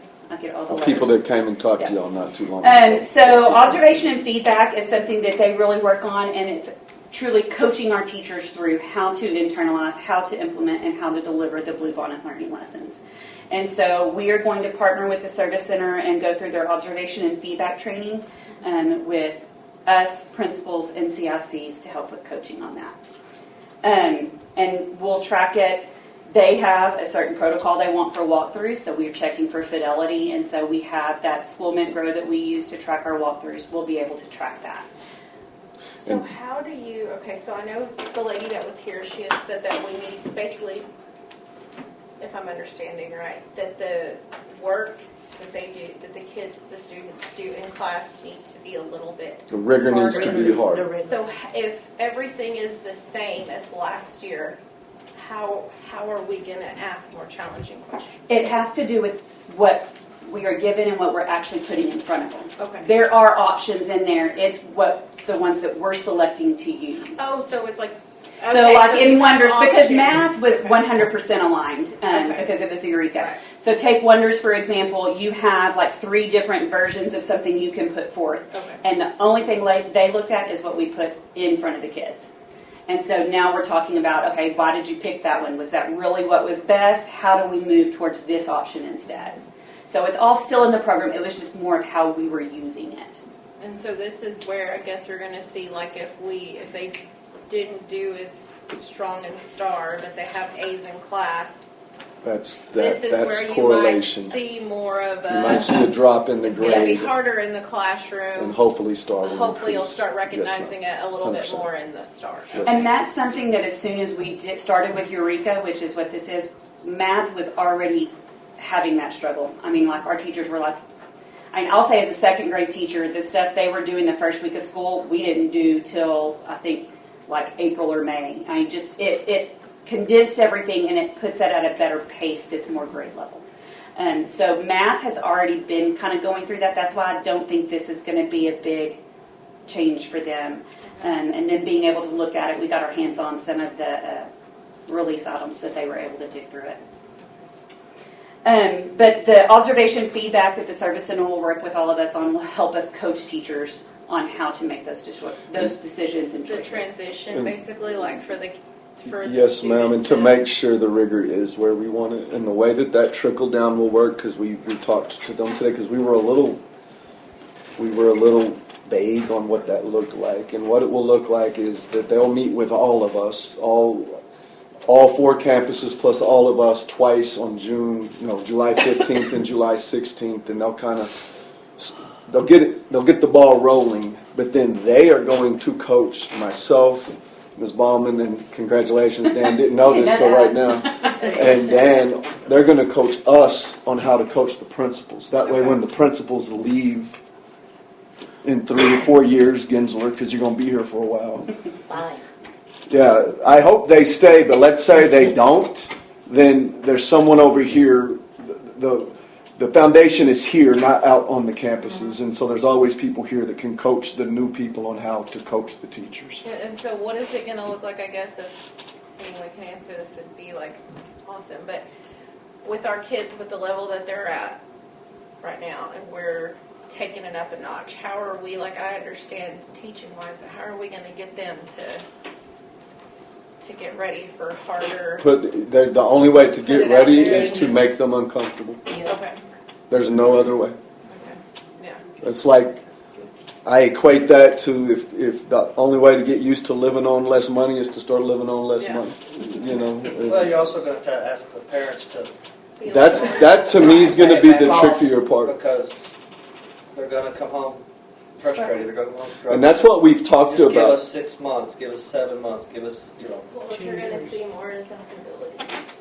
That's what you're going to see more. More what? Eligibility is They're when going to see them struggle. They're going to be you're going to eligible. see so-and-so, it's Friday and football's coming up and half of the team is failing and all these parents are calling in, and I think that's what we're going to see. But that doesn't matter. I have a hope that if we see it once. Right. My hope is that I do think there's going to be some unhappy parents, and maybe David Ritchie, who's never failed, does fail once.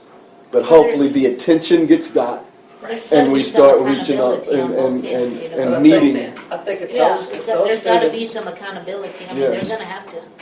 if those students buy in, that group, then a lot more will buy in. Well, and that tour you that they started at high school, That's what I was about once to say. they There's saw a lot of the yes. impact that made, we started having, and yes, right before grades come out, Yes. you're going to see a whole lot more people there. It's just that, kind of, they're still kids.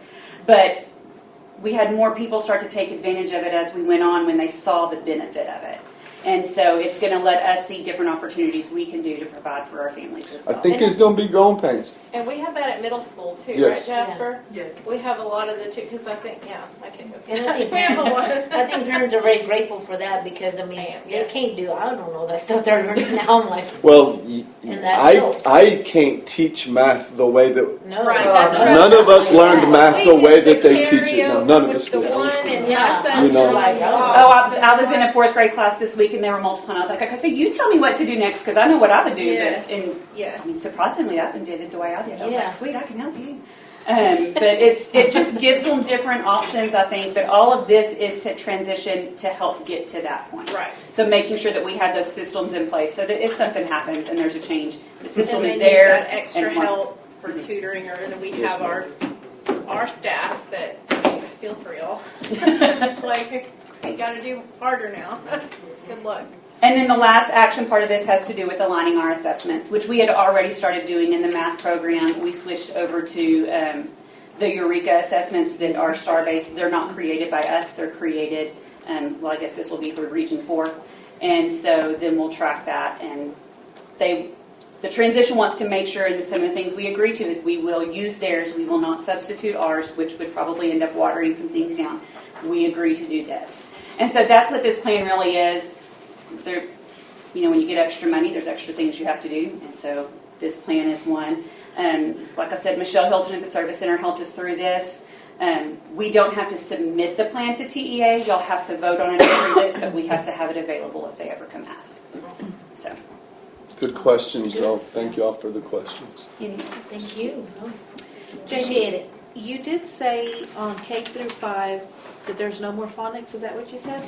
it's built in. So we It's not we separate. used to do. There's no Spanish phonics in reading, I think is what I said. The phonics, 3rd grade and under now, they went through a phonics change a couple of years ago, and it has to be built in. So Wonders is one of the approved phonics that the state approved, but there still is. We don't have a separate one anymore. Just making sure. I was going over some phonics things, and I was like, you Yeah, know. we used to do Saxon and all of that, and we Yes. had gone back, and so we started tracking the years that we were doing that, and we were not seeing, and Saxon is very proud of their product, and we weren't seeing any growth, and so when the state did their review, the program that we used was one of their strongest ones, so we stuck with it. So it is built in. We're not. We Yes, didn't ma'am. do away with it. Okay. Yes, built in daily, especially 3rd grade and under. Okay. Because you know me and phonics. Saxon I is was about to say my mom would. Saxon is proud enough. Saxon's proud enough of their products that when she and I first went to South Elementary in 20 whatever, someone had thrown the entire book room in the dumpster, and she told me, Richie, we got to get those. So I got in that dumpster, It was 105. and I dug through that dumpster in 105 Who degree did weather. that? Why would they Whoever do was that? before us, and it was her Yeah. name. I don't remember. Oh I yeah, was a curriculum person. yeah. And we got those suckers out.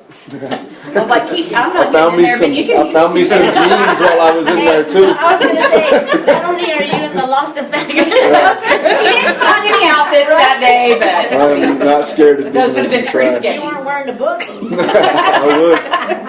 would. Okay, any other questions? Thank you. Thank you. Thank you.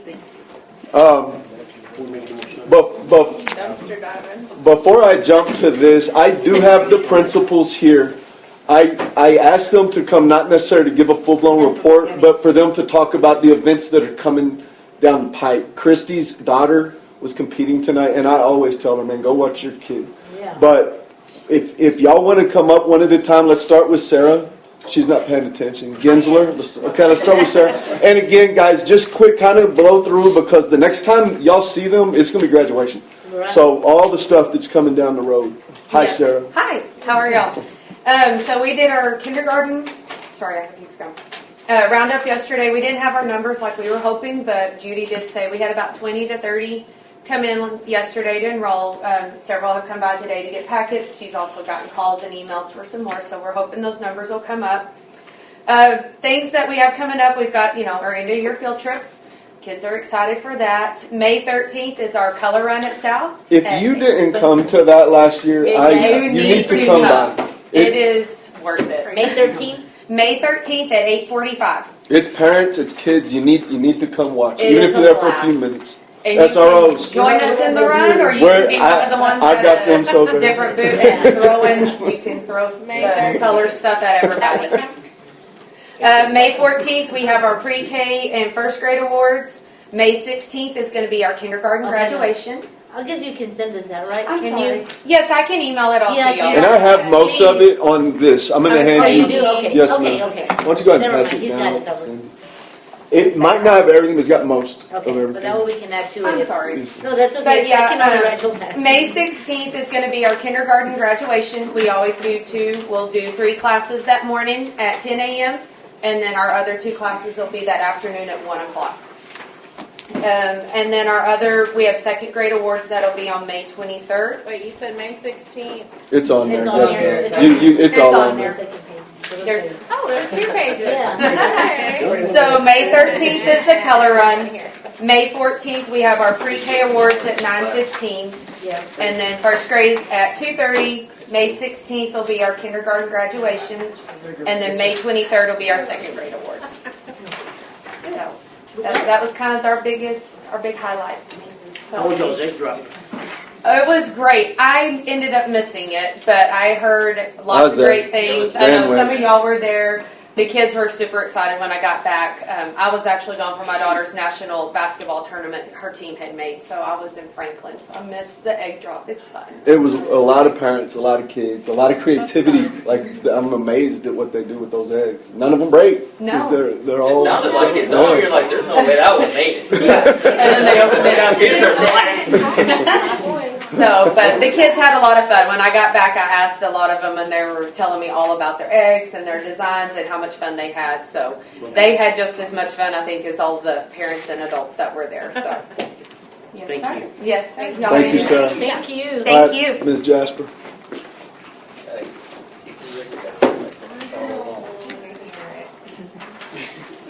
How are you guys? Good, and you? Great. Do y'all need our numbers doing school? I have them coming here in a minute, but you can go ahead and say whatever.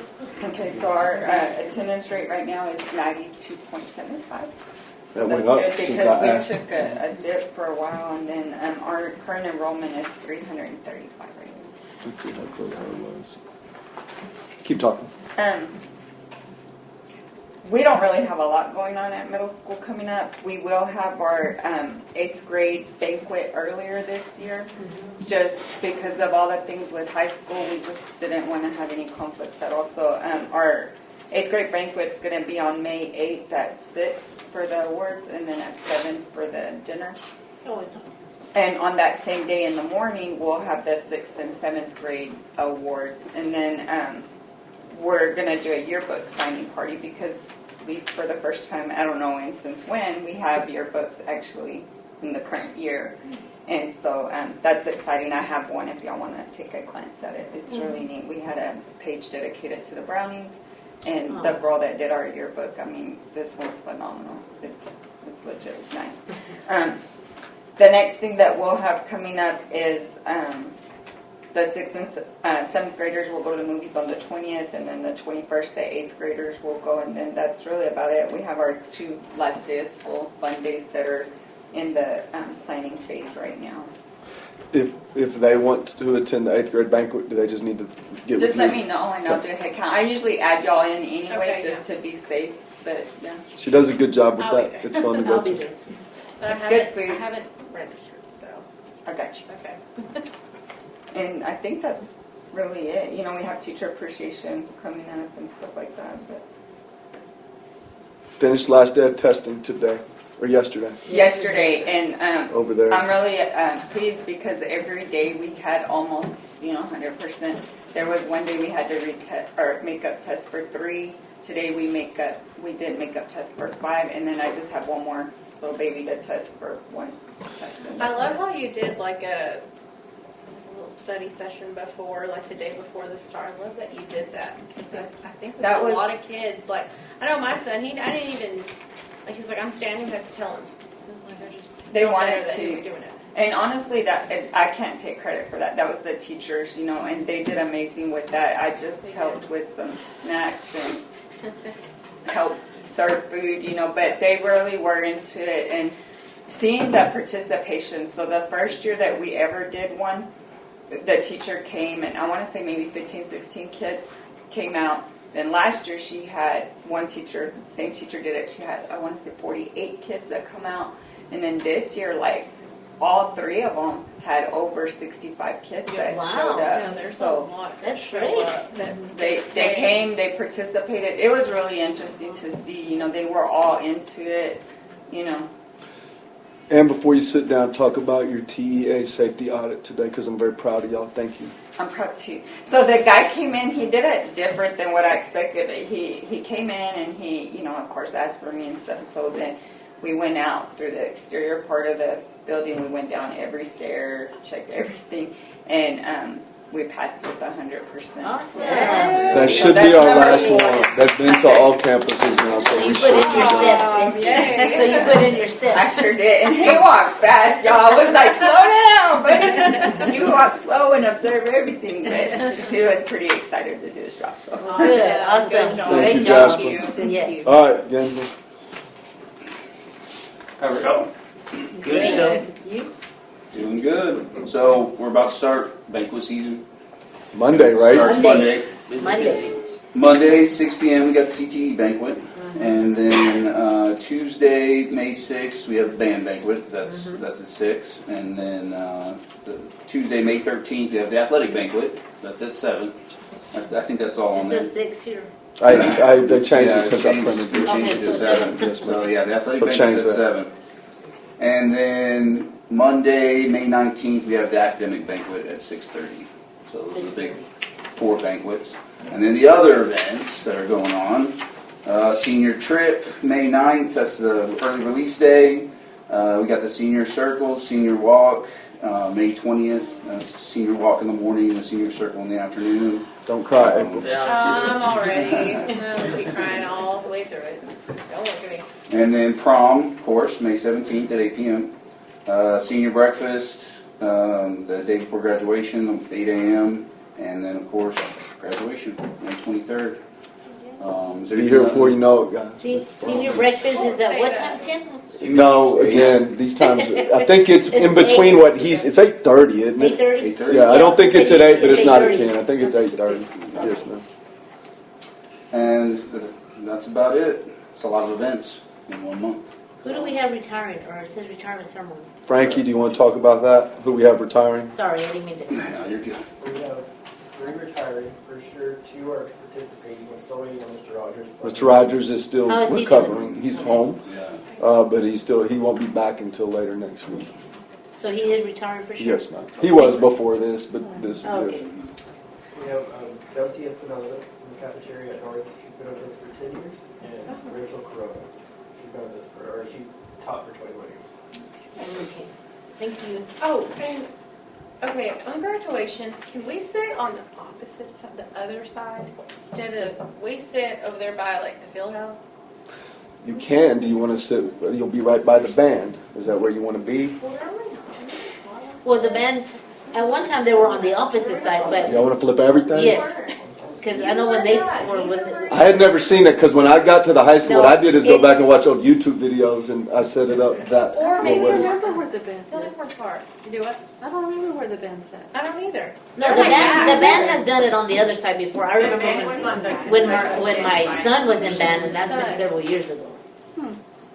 But, Are you in the sun? Is that the problem? Yeah, It's because, We'll figure something out. Maybe we can put everybody on the same side. We'll figure that out. Thank you for letting me know.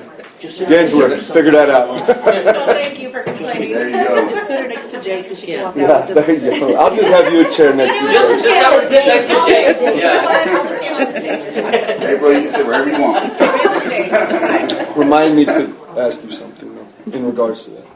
Other than all those events, the testing we finished up today, this morning, with Algebra 1. And all of our testing sessions smooth, super smooth, super No successful. hiccups? No hiccups, nothing. We have one tester left to make up because they're with Melissa and barbecue.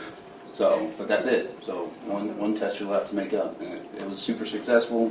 I told them all every single test session we're gonna have the best test scores Lemisa High School ever had, and Yes. and they all seemed like they took their time. as far as watching them. So I think it's going to be pretty successful. Good. So that's Good exciting. to hear.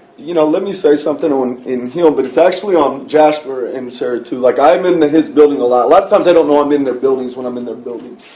And he gets on the announcements every morning and he talks to the kids. And it's not, like he got on there and he would tell them every day, we're all going to pass this test. We're all going to get masters on this test. Lock in, focus up. And I liked that. But I want to compliment all 3 of these principals do their announcements on their campus every single day. And I think that matters. That's the voice our kids are hearing, is that of the principal. So thank y'all for that. Thank you all. Yeah. Way to start the day. The announcements are, they're good. They complain about my announcements all the time. They're probably trying to get rid of you. I don't. They told me today that they were taking bets on what I was going to say. Because I give them a bunch of nicknames, like today I called them my baby NATOs, stuff. But I think the testing was a success, and I think the test scores are going to be good. Yeah. Let me ask a question. I'm looking at the percentages on like attendance. Yeah. Is it just high school or like South and high school? Is that just a trend, or is that just sickness, or is it? I would say that's probably always the 2 hardest ones. South is hard because of the parents. High school's hard because those kids don't have people making them go. But not only that, if you're an hour or so late, let's just say you didn't go, okay, I know why'd you be late. Okay, fine, but they're late. That whole day doesn't count. Like elementary is 10 o'clock. You can come at 11 o'clock. If you weren't there at 10 o'clock, you weren't there. Or But even like before. North, No, I even mean, before. but North, It's even before. That's what I'm saying. North and middle. Of course, they don't have as many kids, so that's what I was trying to figure out. Like 15 kids. But it's hard, like They're in after pre-K kinders, if they got like a sniffles, parents are keeping them home. Right. And those kids don't have a say whether they can get to school or not. If the parent says they're staying, they're staying. But I didn't know if like a 45 kid, minutes late. That day doesn't if a count. kid's at a function, that's No, those are that's gonna counted. get you. Those are, no, If they're that if they get there after 8:15, that's all. It's an absent. Right. So if you have someone coming in. So I go to the dentist at 9 a.m. and I'll get there till 11:30. Well, you need a. Well, you have. You'll have an you excuse. have- That one will be That's, excused. I know that, but I mean, that's valid. So that would be an E. Okay. Yes. Okay. But they come in What like are the kids like? Guys, but I'm going to tell you, and I say this a lot. This is a statewide problem. This is not a Lamesa Right. problem. This is a. But No, I'm just saying. Sickness or if it was a. We were on a commissioner Zoom today where they were talking about student attendance, and guys, keep your focus on it because across the state we are having trouble getting kids to school. But the 1 hour is crazy. Like, they got to give it to us. Like, if they're there by 9, I know it's not us, but good Lord. If they're there by 9 and they're in high school, give them the day. They're by 9 years late. I'm just kidding. So it's different. It's different at high school than it is in elementary. Everything, every school They get there at 9. works different. Like even the attendance for the person is different at high school. Like at the high school, when it comes to getting credit, you are counted every single period. Right. You're counted for the rate once, but you're counted for your credit every single period. Whereas those other schools, it's once a day. That's why a lot of parents know. Smart parents know at 10 o'clock. Smart parents also know, send my kid to school and let the nurse send them home. Yes. And they'll tell their kid, you go straight, as soon as you get there, go straight to the Go nurse. to the nurse. That's what I'm They'll call me. Now it's excused and I ain't got to take them to the doctor because the nurse sent them home. And the attendance has been, it's And a that struggle. affected 5 other kids. We're doing everything we can And attendance about the wise. therapy or the- Talk to them. I mean, they're taking them on a cool trip. Yeah. Yeah, we're taking our perfect attendance tomorrow on a trip to Lubbock, and so, obviously, like every single week we have our attendance committees. We're doing the punitive things. We're doing the filing on the truancy court. We're giving parking spots. We give gift cards. We have a perfect attendance trip tomorrow. It's like we are exhausting everything that we can try to do to get these kids to come to school. We tell them every day, show up on time, show up with your iPad, charge, ready to go, every day. And it's still a struggle. Even That's not bad, though. even with all the positive things that we're trying to do to get kids there. I mean, you have 400 kids a day. I mean, That's good. You're doing Yeah. good. It's good. Thank you. So we're doing everything we can to get that attendance up to 95%. It's just a struggle. this time of year is going to be hard. Yeah, and the spring is the hardest, for sure. Especially the last. Thank you, Mr. Ginsburg. Thank you. Coach Thank Ginsburg, you. appreciate you. I have a question. Yes, Or, ma'am. how many, do we have plenty of days banked? Yes. Is there I it can't, take a you few days? get me in trouble because I lied to all of them. We have like 13. Well, I was just gonna suggest, and I don't know, I mean, if we could have Cinco de Mayo off on May 5th, and then And the half I of was Friday gonna say before half of that. Friday, but they already have scheduled tours, but I don't know if we can do it a different day and give them May 9th, the whole day instead of half.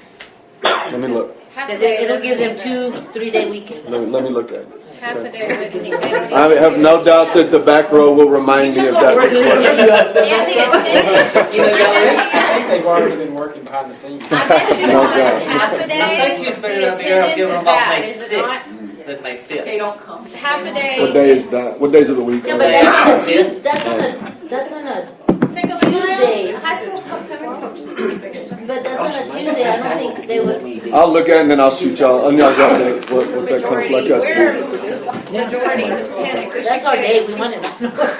We're majority Hispanic. We should get Cinco de Mayo off. Yes. Got them all worked up. Who's yelling back there?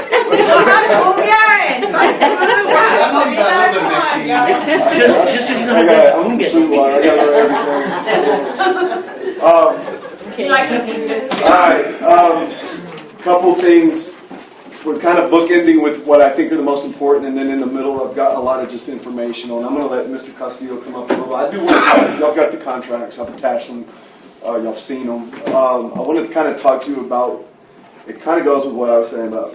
We are going above and beyond trying to find every single way we can cut costs, but not hurt our kids.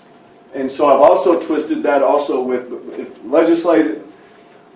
We got away during COVID from making sure that all of our teachers were certified and on the path to being certified. And so we've kind of tried to reverse course on that. And so to be creative, I was looking, especially at the elementary, because it is much harder when you get to middle school and high school because you've got all the electives and the CTE and the different levels. But elementary, it's pretty cut and dry. You got your ELA, your math, your history, your science. And so we looked at ways to not fire but absorb, yet at the same time get as many of our kids in front of certified teachers as possible. And we're trying something at North next year that I think is going to work. And I think I probably talked them into it because now they all think it's going to work. But it's going to be different. But what it did was allow us to go down a teacher on 4th grade, 5th grade, and 3rd grade. And save those 3 salaries. We didn't fire anybody, but we had some people leaving and we're moving some people around. And so, just so you kind of know some creativity that we're doing, we also wanted, all right, my goal was, okay, so can we get every 3rd, 4th, and 5th grader in front of at least an ELAR in math, and then in tested science, which is 5th grade, can we get them all in front of certified teachers? And that's a tricky thing, guys, because certified teachers doesn't mean you're a master teacher. I know some uncertified teachers that are every bit as good as certified teachers.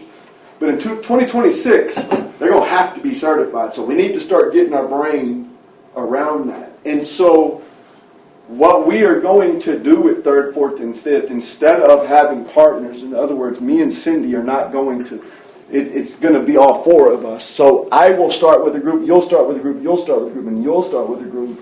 We're going to have 2 math, 2 ELAR, and then a science, and then we will pick history up, which we've always done. We've never had history at the elementary, but our history teachers are going to be our ELARs, kind of what we decided. So if I'm a student, I'm going to go to 2 maths, 2 ELAR, and a science every single day. And so now we're going to have almost partner teachers. So every kid will see a certified ELAR teacher, but they're also going to have an ELAR, what we started calling ELAR support. But I told them, I try to think of everything, and I'll ask you, okay, so Ernest, I'm ELAR, you're ELAR support. If you're a teacher, who do you think the administration just told you was the better teacher? You're the support, I'm the teacher, right? I told we got to change that name because in Bauman's head, the better teacher was that support teacher. That's where your small groups are going to be. And so we're calling it really, I don't remember what we settled on. We still made but I want each teacher to know how important they are in the process. But I'm excited about it. It is almost a blend from elementary to middle school. So they will rotate 4 times a day versus 2. Their classes are still 60 to 65 minutes.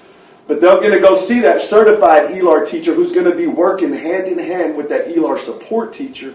And then once they're done there, they'll be able to go get it again with the ELAR support. Same thing with math. So they're really getting it twice a day from 2 different voices, which sometimes that will matter. And I'm really excited about what it could look like.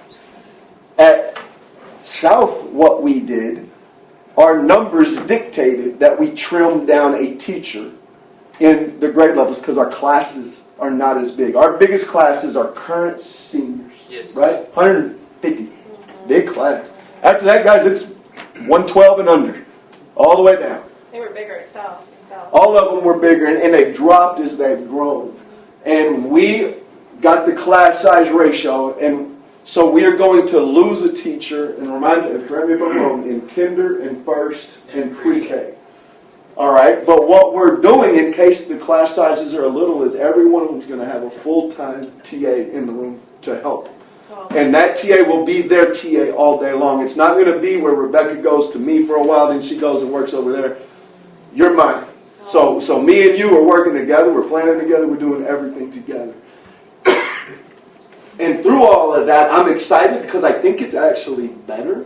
But we also, and I don't remember what the number was, but I think we saved in the $100,000 range once it was all said and done. $175,000. And so it's going to be real interesting what it looks like. But I'm excited about it. And that's a bus. You know, so, and I'm going to tell you why. I was told when I first got this job by Casey, the auditor you spoke to, she said, I'd hate to tell you this, she said, but I've been telling them for a while, Lamesa still operates like y'all have got an enrollment of 2,000 kids. And she said, I know that's hard for a teacher to hear, but you have 1,500 kids, but your teacher-to-student ratio, y'all are acting like y'all still have 2,000 kids. And so we've slowly tried to address that without making the students suffer. And I'm excited about what this North thing will look like because I think it's giving our kids a chance. I don't know. Maybe I've talked myself into it because I wanted to believe in it, but I believe it. And do you have anything you want to add to it, Bob? What your thoughts on it are? On Doris, Twice. I have caught people in the audience not paying attention. Apparently there's hail. I'm excited for it because I think it's going to help our campus. There's hail. You know, Did you a park lot, in and the I wish it's something we could do. You should go park your car. You can. Go out there. Yeah, go out there real Just for about quick. 20 minutes. And I'm going to keep going, Cindy, because some of the stuff is not that important. So, I say all that to say, you know, in those updates, I would tell y'all sometimes we had some people we're not replacing. But we've also then looked at our people and we've moved some people around grade level to try to make every grade level stronger. We had some grade levels that were really strong and some that we honestly thought by experience were not that strong. So we're taking some from the strong and we're kind of littering them throughout so that every grade level has some strong ones to help those that are not as strong, kind of to help guide them and hopefully get them a little better. I think it's a good plan and I'm excited about it. I say all that to say that's kind of how we've been going about it. Mr. Castillo, you want to come up and kind of talk contracts for a minute? Like I said, they've seen them in their house, but you can kind of talk about the process. Yeah, this is basically what we wanted to try to do is we wanted to try to get contracts in front of the board earlier than we did last year. I think last year was in July, and so a lot of teachers were kind of wondering, you know, do I have a job or anything yet? So we wanted to get these out in front to y'all so y'all can look them over. And basically, if you see, it's from everybody from a certified classroom teacher to a degree facilitator. And what we've done with those is for the degree facilitators, we added an addendum to their contract to make sure that they attain certification. Because we've had several teachers that have kind of dragged their feet as far as the certification process. And so this puts a little bit more tooth to that contract by adding that addendum stating that they need to get that certification because, like Mr. Ritchie was stating, that legislative, especially K through 5, is going to require certified teachers in that level when we have several teachers that are not certified. So we really want to push them in that direction. The other thing as far as contracts are letters of reassurance for all our custodial, auxiliary and stuff. We're looking at getting those in front of you in the May board meeting, because we wanted to make sure that the principals and stuff still had to make sure how they're going to structure things as far as TAs, how Albert's going to structure things with custodial maintenance and stuff like that. So that gives them about an extra 3 weeks to kind of make sure they have all the items in place. We basically already have the letters of reassurance done. Other than that, that's pretty much it for the contracts. I do have stuff, so whenever y'all start working on y'all's budget workshops, as far as projections, as far as staffing numbers, how much it's going to cost, if you did a 1%, if you didn't do a raise, if you just went based on teacher step. So we'll have all those numbers for you by the time y'all have y'all's budget workshop, so y'all can, kind of see everything that's out in front of y'all. What is the latest to get that approved? I mean, how much time do we What? have? Are we talking, what is it? Contracts? No, not Budget? contracts. The budget. The last of August. Last of all.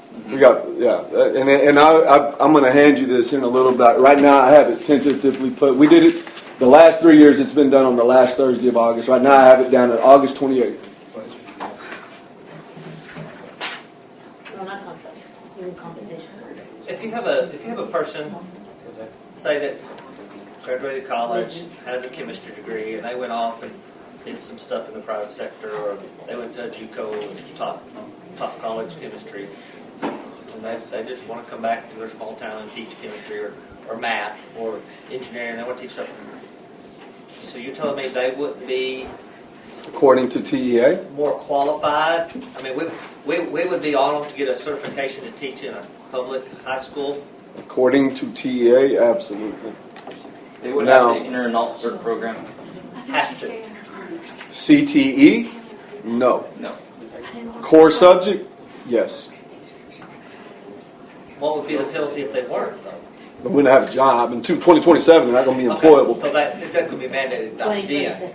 2026 for K through 5, 2027 for everybody.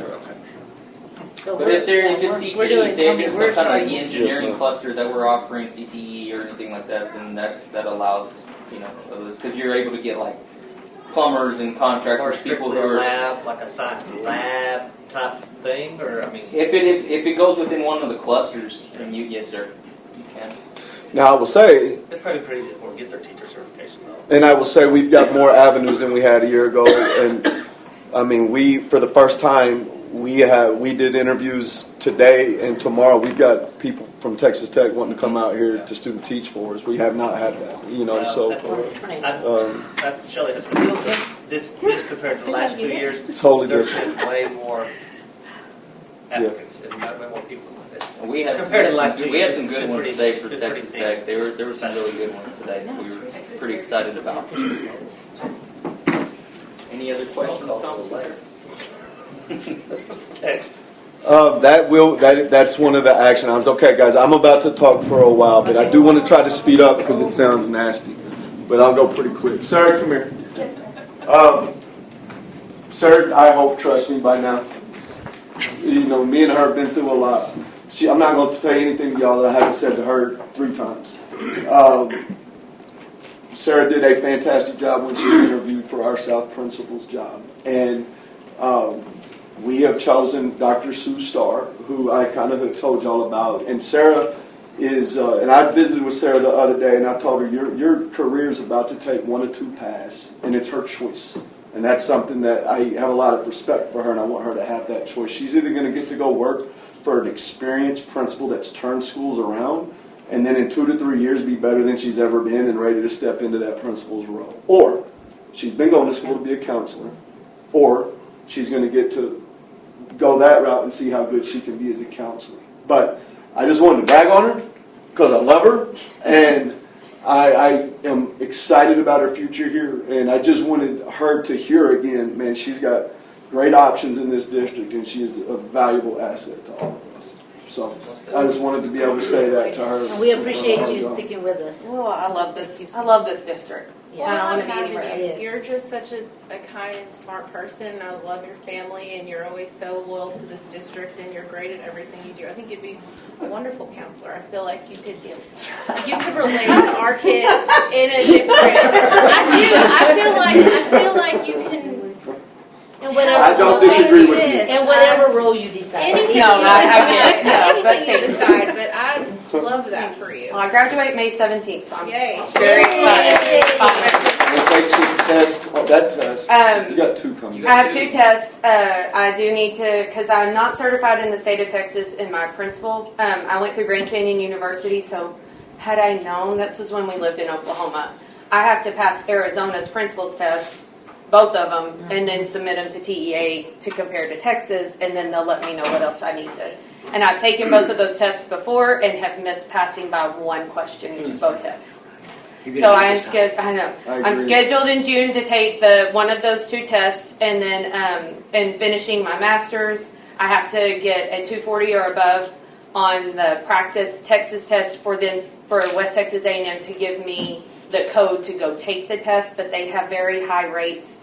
Students passing their practice test go on to pass the state counseling Texas 252 test first try.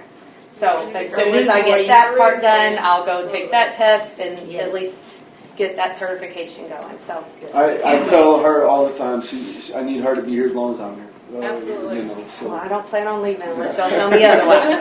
Y'all stuck with it. Thank you. Thank you. All right, legislative update. Literally an hour before this board meeting, vouchers officially have passed. They are sitting on the governor's desk. They will be signed. They will go into effect at this very next school year. So almost immediately. It hasn't changed. Once the House passed theirs, it's never passed the House, ever. Once the House passed theirs, basically the governor said, Senate, you're going to take whatever the House wanted and we're passing that because I just want vouchers. So it's a $1 billion from public money put towards vouchers. The Democratic Party at the very end was seeing that they were going to lose, and so they tried to put in a motion that made it go back out to the public to be voted on, so that all of our voices could be heard yet one more time, because it's never won in the public. But Governor Abbott voted that down because he knew he had the Republican vote. Yeah. So it did pass today. I expect him to sign it maybe by the time I'm done with this meeting, and it will go into effect. I'll give you all the details. I kind of gave it to you in the board book, but it's $1 billion, guys. It's a lot of money. $1 billion for the first biennium. And every state that's had vouchers has had one number for the first biennium, and that number has gone up substantially in year 3, 4, 5, to the point where we talk about where public schools start to struggle. Now, the flip side of that, the good news is, I do think with that through, we're going to get our funding. Mm-hmm. And there's two different ways it's looked at, and I've told y'all this. The Senate has a version, the House has a version. Truth be told, we want we want the House version. Teachers may look at it because on the Senate side, they see that shiny $5,000 or $10,000. But on this side, they raise that basic allotment. And then there's a guarantee to raise that basic allotment every 2 years to fit with inflation, which is much better long-term for a teacher than this money right here. To speak on what he was saying, they've already given us numbers. If the House finance plan goes through, they've run our numbers between the basic allotment, the small size allotment, the mid-size allotment, the way they've adjusted special education. We would have gone $2 million up from where we were last year. And we adopted, it's like they said, we adopted a $1.5 million deficit budget.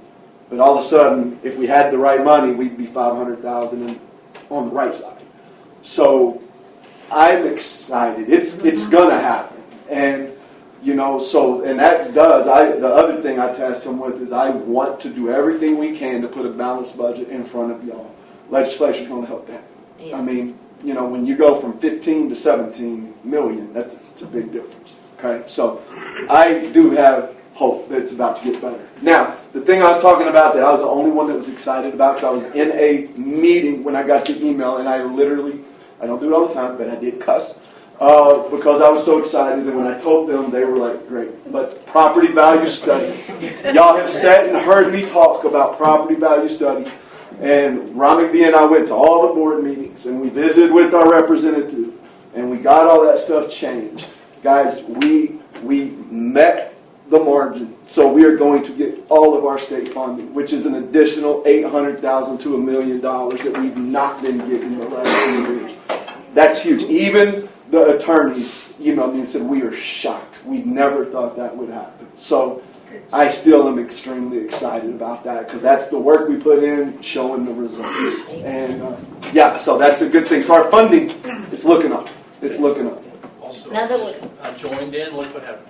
That was before you got where I was. He's a little leprechaun. We'll take it however we can. Boris. Say Brownfield back there. Who said that? All right, I'm not going to talk district events because you have it in front of you. I have the same quotes I gave you, and I just kind of need to know how we feel about the bus thing I've been talking about. Y'all got one of these in your update? I have one. I need to. It doesn't change. There's no action items. There's nothing that needs to be done. I just kind of need to know how you feel. Basically, you're looking at. I went way high. A high of probably $150,000 more dollars, but having 2 buses instead of 1. 1 bus that seats 55, 2 buses that seat between 30 and 34, 2 buses that are a little bit smaller but not too small. I just need to know how you feel. That way I can tell them to either let it go or hold on to it. So with that, Your go ahead. Your question about the shorter one. So, yes, the one you passed, it held, they took 22 plus all the teachers. Which one are we talking You about? passed the bus the other day you were talking about, Sea Race. Okay, yes, They had yeah. 22 plus the teachers. So That's there's about huge. 28 on it, and they had about a couple seats left. Okay. So 30 to 32 is what I'm thinking. And it is this, I think. I believe it is, because they have another that holds 45, 50. Which, that's the That's big the one we And- have. And she can't tell the difference. It's the same inside. Well, the inside looks the same. Everything, the seats, it all looks the same. It's just smaller. She has no clue which You one. know. I mean, So it's like if we were, what was the total amount for the 1 bus that we did get When already? we bought it, however many years ago that was, 420. And I've got to assume So it's it's like getting 430, still 435 by 2 now. for the price of 1, and it's Almost. actually And here's the other part, and I think I said it's it. better for They've got, us.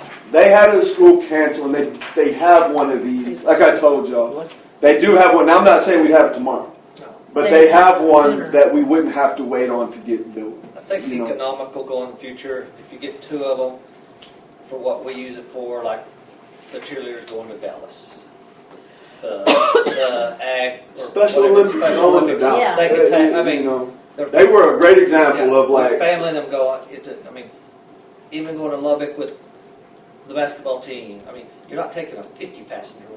right. You don't. I mean, And not only that, it's a lot easier to maneuver, for yeah, sure. that's what I'm saying. I mean, the football team still take the 50, but Well, I think of it, I put everything, like And it's Scott, I summer- used to summer. coach, right? And so if I'm coaching basketball, I'm not using the big one now. My boys are going on one, my girls are going on one. Now, yeah, during football will take the big one, but now bands, I'm not going to lie, I put the upperclassmen on the 2 and I put my freshmen on the yellow dot, You do have a lot more flexibility about what you do with it. So, I like I like it. I like I like it. too. I'm good too. okay. Kevin. Finance. I mean, the 37 is Well, about $100,000 cheaper too. Yeah, yeah. I We mean, just be getting 2 of them. No, it's over. It's more than $100,000 150, I cheaper. We think. just be getting 2 of them. I might be getting ahead of us, but we'll be able to work the SRO vehicles into this too. That's It'll be not separate. changed. No, that's, Yes, sir. yeah. No, I'm not. The SRO vehicles are Yeah. further along than the buses. Okay. They didn't want us already units after all. They were good. Just for it, it's Every- taken out. I just took it. I was going to say Roach because I like to wake him up. No, because he keeps Oh. laughing. Okay, now let me jump Don't down get the one to. with the brown Don't give the comment, 'cause- brownfield one. We just need 3. Shouldn't have talked. I'm with Coach Lucas, you got to back up on this. Let me jump to the sale of property. Mary Elizabeth, this will matter for you. I told y'all I hit a bit of a speed bump, and I kind of got frustrated. I told them, I said, how has no one told me that that's what that was at one point, And If it has ever been a school, then you have to open it up immediately to charter schools and private schools. They get first dibs on it. We don't have any of those. So we are good, and I have it typed up. Everything we have is from the attorney, so we have to post it in the Lamesa Press Reporter twice in the next 14 days.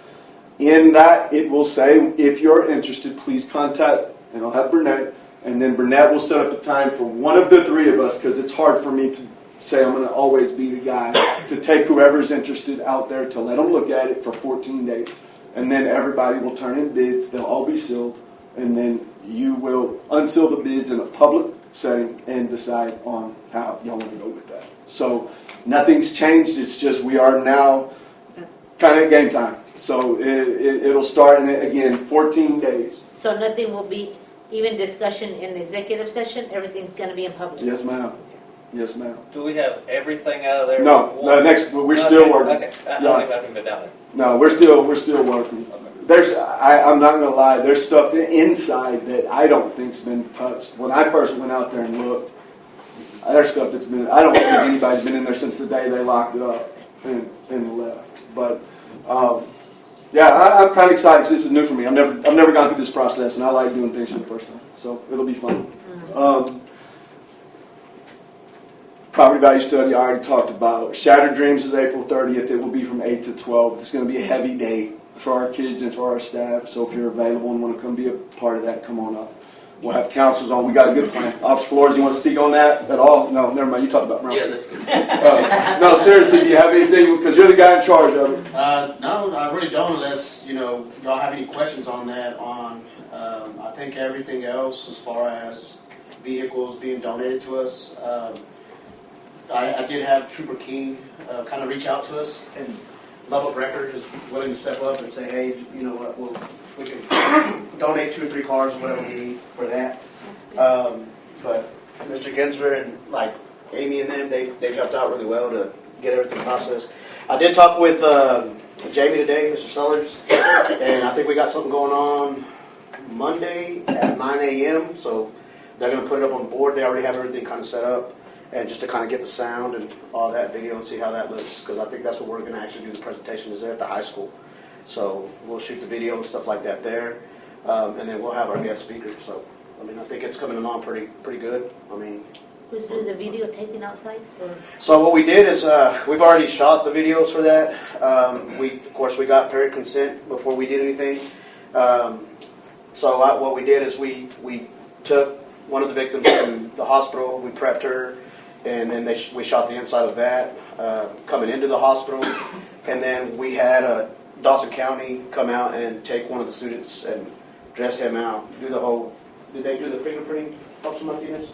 They did the whole thing of how they would normally take an arrestee. So, I mean, they put him in the holding. And I didn't think it was going to go that far just because of the age and stuff like that. But Sheriff Hogg kind of moved some things around and was like, no, we want to make it as realistic as we can on our end as well. So, I mean, I think other than that, the only thing that we may have issues with, I mean, it still looks like it's going good, is AeroCare. You know, that's going to depend if it's something happens, they're going to take care of whatever. Right. It's too windy. Correct. So, like, we'll have a plan B for that, just in case that does happen. But for the most part, Freddie from the hospital is saying that that's still good to go. So, but other than that, if y'all have any questions on that, then I think it's going to be a real interesting day. We've never done. It's kind of like some of the things we've never done on this scale before. Right. So it's going to be interesting. Thank you for helping. We're excited to see you. I think because of time, because this is not something that we have to decide here. I've already given you this, but I'm going to give it to you again. Just take the weekend to kind of look at it. What I've done is put possible dates for finance committee, for budget workshops, for board meetings from May through August, through the day we approve the budget. Because, again, if you listen to the update last night, there's a lot that say either or. I don't want to. I said it in my update. Hugh Santa for my first year as a coach. Richie, we don't have our cards there just because so people can see our cards, but we got work to do. We'll see our cards up there. So as we go through the process, it's going to be different every year. as we go, we can just say, okay, we do need to have one, and we'll already have some tentative days on that calendar. So just, I think it's something we can communicate informally with as we go through that process. Questions? I'm back my way out of jury duty for Monday. It's May 19th. She made me promise I'd come on the 19th. That's a long ways out for jury duty, right? Or, Well, I was supposed to go Monday. okay. I'm not talking my way out of it. But you got to move. You didn't get out of it. You just got to move. Just got to postpone. But it's on that Monday the 19th. And that's a lot. That's a lot of dates to throw at y'all. But with so much going on, I would just rather have a plan, and then we can adjust the plan. And I appreciate that you did that because, you know, in the past we hadn't had much to even go by, and it was pretty quick, and we want to make this sure way we know. take our time. Yeah, we know. I can't read the handwriting. Everybody talks about hair. I think it's really good. I'll figure it out. You should see my cursive. It's Just really kidding. bad. Okay. I wasn't in a hurry when you did it. Can you imagine? I saved this for last for a reason because I think it's going to be a little lengthy, maybe not. Sometimes I'm wrong. I have Eddie. I have Johnny, who I'm going to talk about here in a minute because he was the original person approached about this, and I didn't know that till today. In 2018 is what I was told. Got Chief Peterson. We had asked, and I don't know his name, we had asked Brownfield's chief because they just finished this, but something happened in Brownfield tonight that he had to stay and do, so he's not here.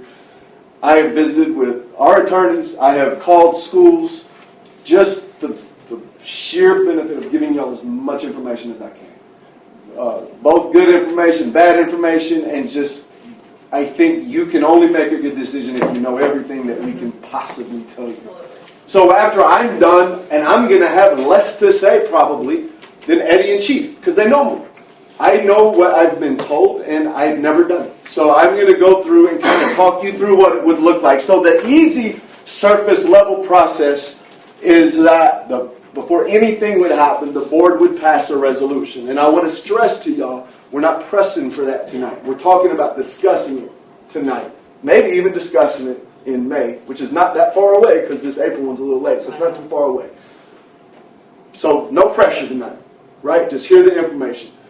The second thing we would have to do, and these are mandatory things, the district would conduct a needs assessment. Now, we do needs assessment all the time for academics, for staffing. It would be the first time I've been through a needs assessment because a needs assessment is so you assess why do you need your own police force. And that's the next step, to explain the reasons why, and you have to justify why. Now, 3 overwhelmed me until I met with Eddie. The next thing you have to do is begin work on a policy manual, which is 9 overarching chapters with an average of 8 to 12 policies within each chapter, 300 to 500 pages long. Holly told me, Rich, you don't have to start from scratch if you do it, because we've got stuff. But then Eddie and them, I'm assuming, because in a minute I'm going to talk about when we started on this, they already kind of have one. But what I told Eddie is if the board decides to do this, what we would do is send this to our attorneys to make sure it is looking like it has to look. I'm going to allow Chief Peterson and Eddie to talk way more about the inspection from TCOL. And I'm going to come back to that before I sit down because there's some stuff on it. There are things that I think we all need to keep in mind. And I'm not going to go through it, but reporting, evidence, liability, and budget. I'm not going to say there's a fear, but I think we have to discuss, are we good with being fully responsible, right? You know, because I will tell you that's and Eddie knows it. I've talked to him. I said that's my biggest hesitation is right now we're so transparent. I know that if I miss something, well, Chief ain't, and if I miss something, Eddie's not, because I tell them everything. And if I'm even wondering, y'all get a call. Somebody gets a call and be like, "Hey, this happened. Tell us which way to go." Because my biggest fear is we do something wrong. Because in this world, somebody's getting hurt if you do something wrong. If these guys are involved, and so I just want us to really talk. And Eddie's got some stuff. I mentioned Johnny because I didn't know until earlier today. And Eddie, I've got your PowerPoint up here in a minute. Johnny was approached in 2018 by Chris Reeves. Is that accurate? Do you remember that? Mr. Knight? Was it Mr. Knight? Okay. So that may be why we have some of this, because evidently they started researching this back in 2018. Well, a lot's happened since 2018. Nothing we asked. One of the things that happened, Chief Peterson's going to talk about, because I do think Uvalde changed some things. Uvalde had not happened in 2018, and that's changed. Going back to TICO, and again, I know very little. Eddie's shown me the stuff that they were told last time, right? That we would have to go through. But I know that Chief Peterson, I'm going to let him speak on this, talk to the people at TICO that Uvalde has made people kind of shy away from all of, and I'll let you clean that up. But Uvalde matters. I will say that. Uvalde matters. This was done, Eddie, if someone else did it, you better give them props before I get up, and I'm just kidding. You can say it was all yours, you know. No, sir, it wasn't. There was one thing in here I did change, and I haven't had time to show Eddie. What I was shown, he has a slide here in a minute that has, and this is where it matters to me. And I will tell y'all, and y'all know this, y'all say go, I go. Y'all say stop, I'm a green light, whichever way y'all want to go. I'm game. But this matters to me. This one right here matters to me. Because the way the law states, I'm ultimately responsible, right? But that should matter to y'all. Yeah, because that means that y'all are also ultimately responsible. And I know it matters to Eddie, but Eddie already knew that. And so that I just want us to really think about what these two men say. Ask questions, guys. Don't not ask here and then call me, because I'm going to say, man, I don't know. These guys know more than me. So I'm going to start with Eddie. Eddie, so come on up. And you don't have to go through it all. What was that? But you can go through as much as you want and just kind of talk through stuff. And then after Eddie's done, I'll go to you, Chief. Does that sound good? Perfect. And Johnny, you may know stuff that I don't know, so jump up here and say it whenever they're done. You don't jump. Just come fast. That clicker, if you just press to the right, Eddie, it'll go through it. Especially right. I'll bring Brownfield up, I'm sorry. So now I know who made the PowerPoint. Take them off Now I know who made the PowerPoint. I'll bring it up. They ask, I'll try my best. I'm not going to take credit for this, but first of all, I want to thank y'all for giving us the opportunity to come before you and actually speak on this. 2018, it's a long time ago, and I'm coming. I come to you guys in 22. So since then, I've been hearing, why are we our own department? Why are we our own department? Well, maybe today's the day. We want an opportunity. So when I was approached by the superintendent, he says, Eddie, we're going to look at this. Let's see what we can come up with. And he tasked me with, hey, find out from the TICO what actually is needed for us to go to, for us to begin going to a department. And I researched that, but I tasked Sergeant Flores, who also recruited Officer Martinez, to let's see if we can come up with a PowerPoint that we can show the board that would maybe, answer some of the questions that I know you guys have. So let me go over this right quick, which I did. This was the looking for in the TICLOS, what it requires for us to start, the starting point. I got a copy of the actual application. It's one page. One page. It is a $1,000 fee whenever you start, you submit, and then it gives you a guideline. It requests the need for the law enforcement agency or police department in the community. We have to provide that. Which the need for law enforcement agency and the police department, to me, is law enforcement is essential for community safety and well-being, playing a crucial role in enforcing laws, preventing crime, and maintaining order. It also helps to ensure public safety by responding to emergencies and providing protection to citizens.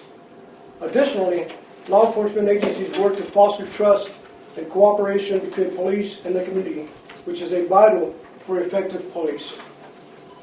Number 2 is the funding sources for the law enforcement agencies, which is you guys, the board. It's going to be the one that is going to decide and is going to fund what we need to get this department going. Which would only be $1,000? To application. That's the application. Begin with the application. Yes, ma'am. Whenever we request it, we submit this application that I've got, and it requires, it's unrefundable, $1,000 for them to look at it. So if they Chief, have the say if they ask questions that you're more, both of y'all chime in here on this stuff. Go ahead, Brenda. So that I'm sorry. $1,000 is, okay, you said it's not refundable. Like if So they don't what approve what it, is- so it's just lost. Okay, so then there still is where it doesn't get approved, so it doesn't even come to us anymore, because if it stops there, then that's it, right? I mean, TICO, I think what she's saying is if TICO says no, it doesn't matter. Is that what I'm hearing? yeah, Rebecca? yeah. Is that what it means? TICO has the final say. Okay. TICO has it. So, they've also requested, like I'm saying, is the policies and the procedures, which I'm going to pass it. I'm going to let them look at it. Kind of breeze through that. Officer Wanigan, I guess in 2018, whenever he was asked to look into this, he started on it and he commenced, and we've got basically everything that they have requested that we have, which is a policy on use of force, policies on vehicle pursuits, professional conduct of officers, domestic abuse protocols, response to missing persons, supervision of part-time officers, impartial policing and fitness for duty, the administrative structure of law enforcement agency or police department, liability insurance, and any other information the commission requires. Which I've said we have it already in that policy manual. Now, just to kind of add to that, there may be some things, because it's 2018, there may be some things that we will have to go back in there, get it approved, to go and kind of modify and update. You know what I mean? So, Like I said, correct. though, all of that would go through the attorneys. Through the That would not Yeah. be something that would just be us. Right. Yeah. So basically, that's what we would have to do to get this going, if we are allowed to, and which we have this. Mr. Ritchie mentioned Brownfield. Sorry they couldn't be here, but Chief Renee Siller and Assistant Chief Mencia, Lorenzo Mencia, were supposed to be here. Brownfield, which is identical to us, is celebrating their 1-year anniversary of them going to their own police department. And what I hear from the guys is that it's nothing but good. It's all good. I mean, there's up and downs and everything. And the one thing that they're more surprised and told us that y'all are ahead of the game is that you guys have prepared us and have provided basically everything that we need to be our own department. You know, they're surprised that we have our own building already. We have a building that has what T-Close is looking at you have. You know, the offices, the dispatch area, we have an evidence room, we have an evidence locker, we have our uniforms, we have our duty weapons, we have our ARs, we have our shotguns, we are getting vehicles, and they're like, wow, you know, they had to start from scratch. So, you know, we're ahead of the game. So your building would be that life skills center building? Where we have him right Okay. now. Yes, sir. Yes, sir. It's That works life pretty skills good. building. Yes, sir. Y'all are welcome to come and look at it. Are all you guys in there right now, or? No, sir. I am the only one that's You're the only They one that- meet So there. this is not going to be, This is- obviously, it's going to be a little off, but like this is what I kind of put together, and I don't know if we made any copies for the board. No, just that. Well, I don't. You may have something. I did. Go ahead. But this is what we're looking at right now. It's like Lieutenant Rocha said. We call it headquarters right now. You know what I mean? So just to kind of touch up on what he said earlier, as far as everything that we have, we're 100% funded from y'all. You know what I mean? I think Chief Peterson has been good at adding us in some things whenever it comes to like training and stuff like that. As far as our sidearms, the city still owns those. So the city still owns the firearms. As far as everything else, Lamesa ISD is purchased. You know what I mean?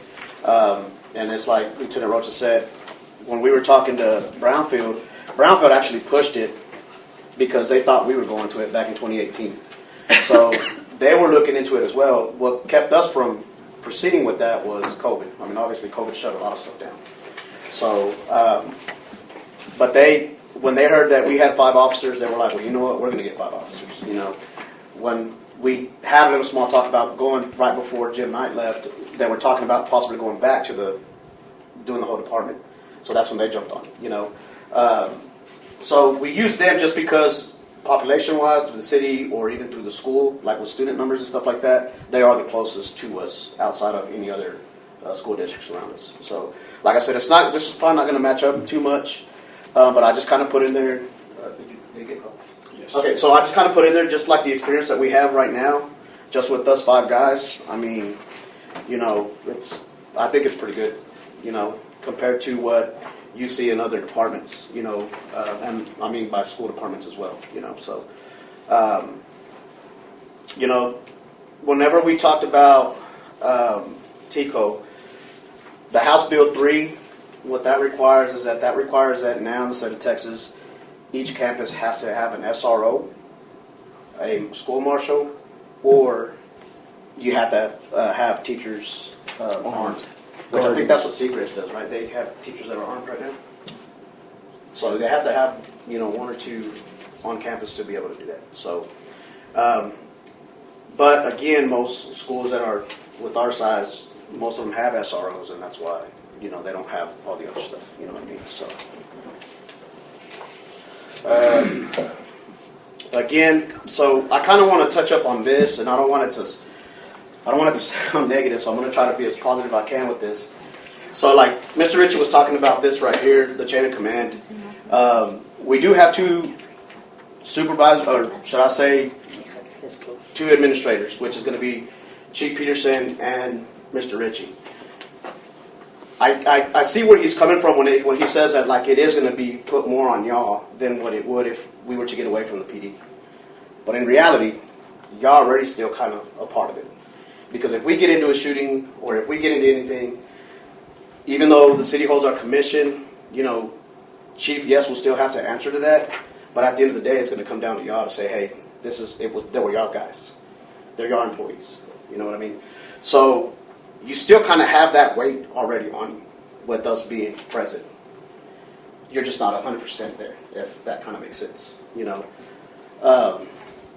So yes, that would be something to really think about. You know what I mean? Because like I said, even though Chief Peterson is still carrying, or the city of Lamesa is still carrying our commission, and we still have policies and procedures through Chief Peterson, through the police department, this is where, again, it still comes to y'all. What does it say after captain on campus? Just all the officers. Yeah, this is, so All there's another officers? slide on here where, and I'll get back to this right here. I did a lot of these slides, but I'm going to tell you right now, I'm not smart enough to do this crap. So I'm going to give, this is where Joe came in and helped me out a lot. And he broke this down for y'all a lot. So, but let me get to, let's see. And as he's getting there, there's something, and I'm going to throw some clarification in there in some places. Any school ISD that does this still has to have an MOU with a local police department. Yes. And then when talking to Chris today, Smith, the superintendent over Brownfield, he said the biggest thing we had to make sure our community understood was that we will not investigate ourselves. He said, I'm not talking about students. We're going to take care of all students. But he said, let's say we have a situation where an employee is accused of wrongdoing. He said our SROs are probably going to, police officers would probably be the first ones to uncover it. But that's when you pull the PD in so that there's full transparency, if that makes sense. Does that make sense? Yes. Okay. And when you say we still have to have an MOU with the PD? A local law enforcement, local. which I would choose chief because we've Okay. worked so well together. And then not only that, but Rebecca, to just kind of answer you, and I'll touch up on that too, is like, so because we will, let's say if we do get approved, right, from, I want to say promotions, but positions will be changed, right? So instead of Eddie being Lieutenant Rocha, he would be the chief of police for, besides D. And then up to him if he wanted to promote a captain or assistant chief or if he wanted to keep it the same, right? So this is just kind of like what we're suggesting. Again, this is not anything set in stone. This was stuff that we were kind of doing already whenever they talked about us going to the Lamesa Police Department ISD. So these are just kind of things here. Joe did come back, or Officer Martinez did come back and kind of touched up on some of the stuff and kind of added and kind of put a lot of numbers into perspective if it was approved. But yes, to add more to what Mr. Ritchie was saying is, this is not saying that we're pushing the PD out and saying we don't want to be a part of them or like we got differences or anything like that. That has nothing to do with it.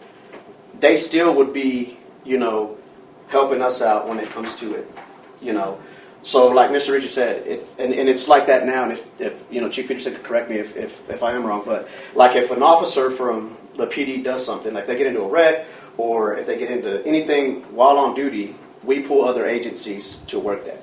So that's basically what Mr. Ritchie here is saying. So like if we deal with somebody like one of us or a teacher, if it came to we're like, well, you know what, this is probably, it can be something that, we don't want to do. I know Ernest really well, so I have to, do the investigation. Well, how about we just talk with Chief Peterson and see if they can get one of their guys to come and work that. Yeah.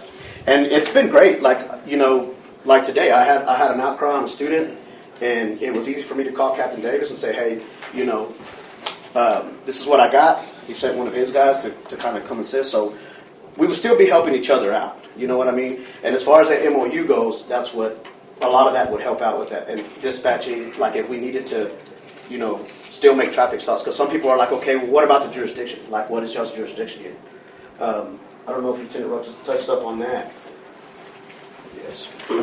On your sidearms, will the city allow you to buy those permits since you're already? Once these guys are done, Ernest, I'm gonna let Chief come up, and I bet he can, because I've wanted. Yeah, he could probably give you a little bit more. So, let me see right here. Chief, and also, guys, Chief is watching the storm. It's brewing pretty bad out there. That's what he pulled me over there a while ago. So just keep me posted if it gets too. There's a warning, right? Yeah, it's getting pretty nasty. So. What I've got here is Texas Education Code 37.081, School District Peace Officers and Security Personnel. It reads, the Board of Trustees of any school district may employ security personnel and may commission peace officers to carry out this subchapter. If a Board of Trustees authorizes a person employed as a security personnel to carry a weapon, the person must be commissioned peace officer. The jurisdiction of the peace officer or security personnel under this section shall be determined by the Board of Trustees and may include all territory in the boundaries of the school district and all property outside the boundaries of the district that is owned, leased, or rented by or otherwise under the control of the school district and the Board of Trustees that employ peace officer or security personnel. So just to kind of break that down, that's basically saying that if I'm driving from middle school to South Elementary and I take any route in the city of Lamesa and I see a traffic offense or if I see any kind of criminal offense happening, I still am obligated and can still conduct anything that I need to do as a Texas peace officer. Through the Code of Criminal Procedure, that'll also back us up on that. Don't we already do that? Yes, ma'am. Yeah. Sure. Well, like I said, it's great that with the new leadership that we have now, we still get to come and help assist when we're close by. Obviously, like if we have an incident northeast of town, me or Johnny are not going to leave our campus to go assist over there, right? Now, granted, if it's an officer down or any kind of shooting and Chief Peterson or his administration below him ask for extra officers, then this is where Lieutenant Rocha would say, hey, I need you and you to go, and everybody else can stay back. Because our main focus is still going to be, obviously, on the schools. Nothing's going to change as far as that. The only difference is just I guess you could say what am I trying to say? Like, in other words, we wouldn't have Chief Peterson and the school. It would just be, everything would be through straight the school, which would be through the superintendent.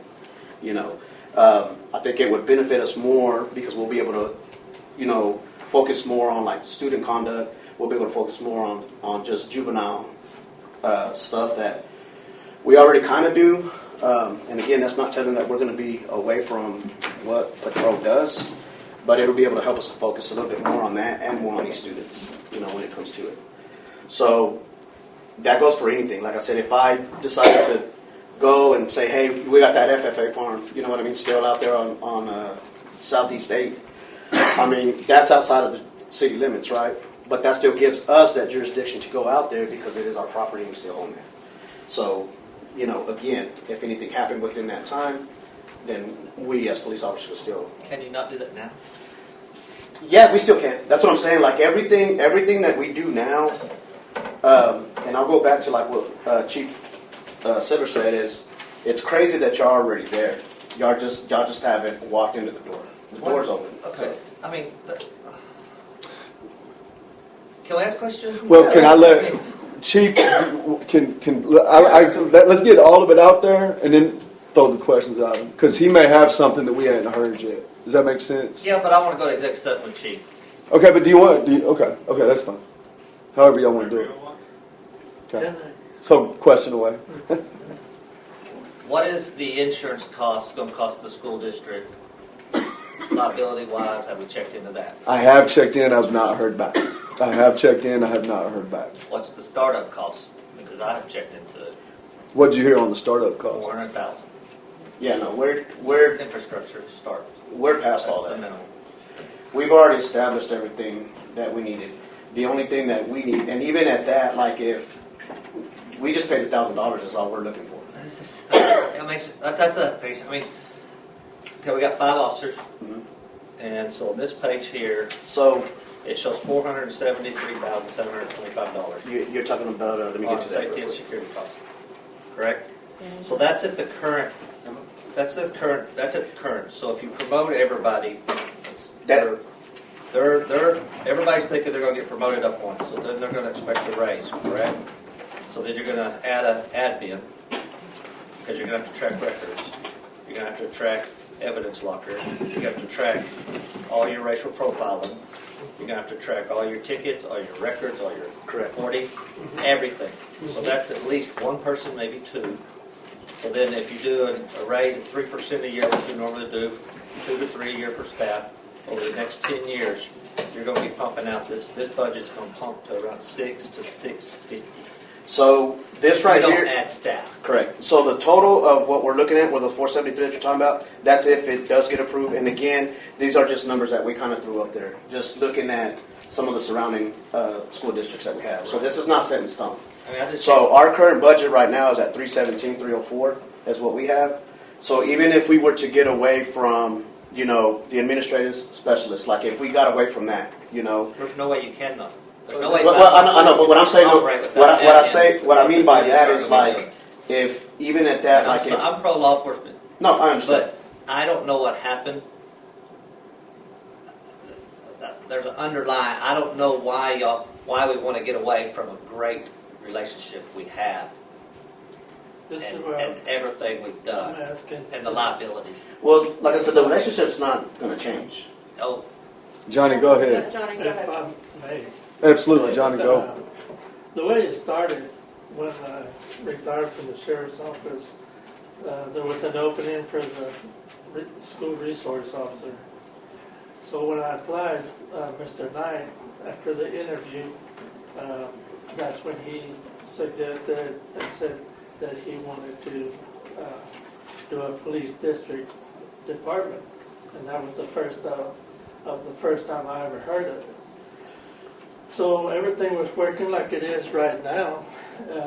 We're communicating with, at that time it was, forget his name, Alwyn, Chief Alwyn. What I had seen, what was transpiring, is that when we were doing reports and we take them over, he asked that we take the reports over to his detectives. Well, we were doing that, and they were, from that point, they were doing the rest of it. They would take it, prosecutors or so forth. The problem that we were having is we weren't getting any response back. What kind of disposition was going on with the kids? Are they getting convicted? What kind of punishment?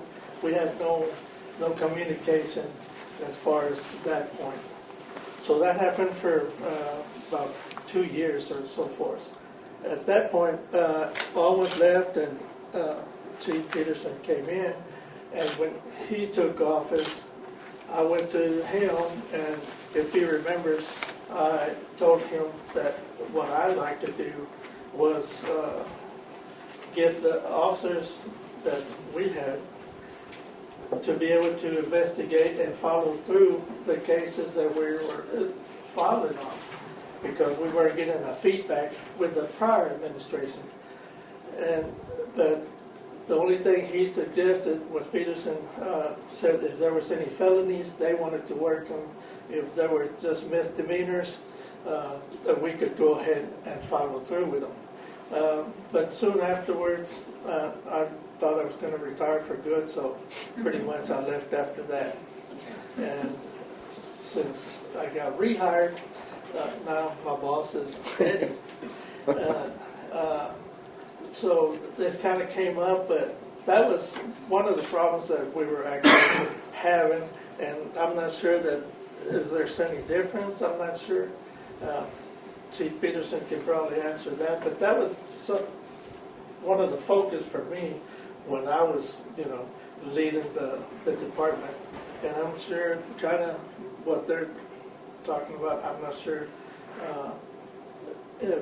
because being in South, I haven't had to write reports, thank God. Engelbaters? But these other guys are the ones that are doing all the work, and I don't have to ask them what are they doing or whatever. So I guess they're the ones that can tell you if they can get feedback on So the how would reports or this not. benefit us? That's what There I'm are saying. grants, is there, what is, why? So there's a lot of grants out there that we can apply for. So again, going back to this is like as far as the administrative spots, like yes, we don't have to start off with that right now.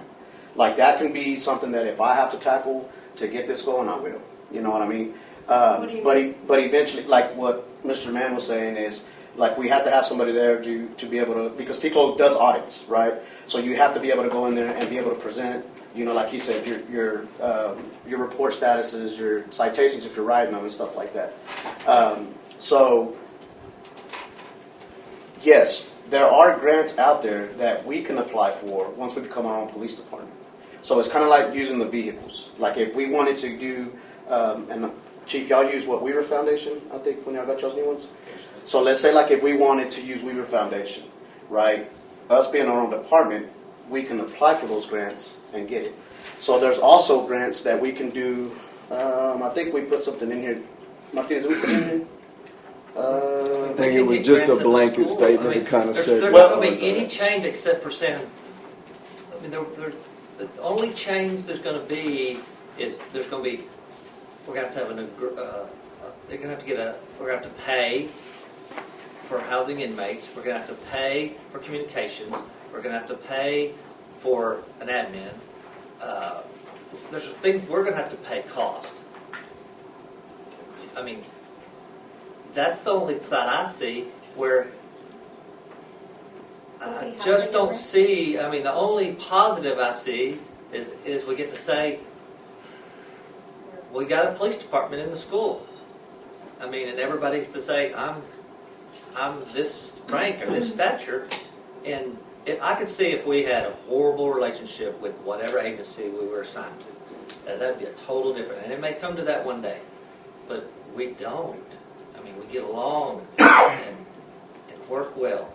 I mean, maybe y'all need to go get in a room and communicate stuff. I don't know, but until I see it benefit monetarily with the budget we're looking at, and I may be wrong. They may think different. I put numbers to it, and just when I put this number to it and add 3% for 10 years, and that's mildly. I mean, and I'm not even adding in software, Man, I mean, all this stuff, I mean, Talk to us about software, because what would that look like, software-wise, Rocha, or? it varies company to company. Yeah. I mean, they're not gonna let you piggyback off their computer system and. No, I just know price-wise. That's what I was asking, Yeah. like software, what would be on? Yeah, so we looked at one. We're looking at one called eForce right now, and that's probably going to be one of the cheapest ones that for That's us. one you were telling me about, Rocha. Yeah, for us using our reporting status and you know the you could say the quote unquote caseloads that we have, like we wouldn't have to go to those expensive softwares just because we're not getting burglary cases every day or vapes and stuff like that. I mean that's all the time. You know what I mean? Terroristic threats. I mean y'all, it's all the time. You know what I mean? So, but we wouldn't have to worry about spending that much money. But again, those are things that we can apply for grants for. And what I mean by grants is this is grants that we can get not using these school grants. So we can get a grant. Let's say, for an example, we can put a grant in for eForce, and that's using that grant to purchase that program without getting into the school's budget. So we can use that security money that we have that we were going to use for the eForce, and we can use that somewhere else if we need to. I guess, what would it cost? I mean, I know we have most of what we need, but looking at I think if it got to technology that, all and like, maybe what that would be the cost? But that to me is the next step. We would have to balance, as they said, what we have versus we would have to go out and price these programs and see and really get Everything a good that it look. would take Because I to don't get it disagree. started. I don't disagree. I do think we have more than the average. I think a lot of that's due to Chief Peterson and these guys. But I'm also not naive enough to think there's stuff that, until you really get to looking at it that you're not thinking about until you start putting pen to paper. I'll promise you, if we were to do it and we got 5 officers in a 2-year span, we'd have 7. You'll lock that in a box. Lock it in a box. Write it in stone. Because you get a chief, and you get a captain, and then they will be on campus all the time. Well, that was one thing today when I was visiting again, and we've referenced Brownfield, and I asked Chris, I said, how do you structure it? And he said, like Roach, he said, I've got one guy that's at headquarters. He goes, I have all of my other ones on campus. And that's what I told Roach, because the first time I looked at it, it looked like we might have something different. And I said, if we did this, the structure would have to stay the same. Look at Brownfield. In 2 years from now, they'll have 6 more. or 7. Well, that's why and we this added- manual here, it'll be 4 of them in 10 years.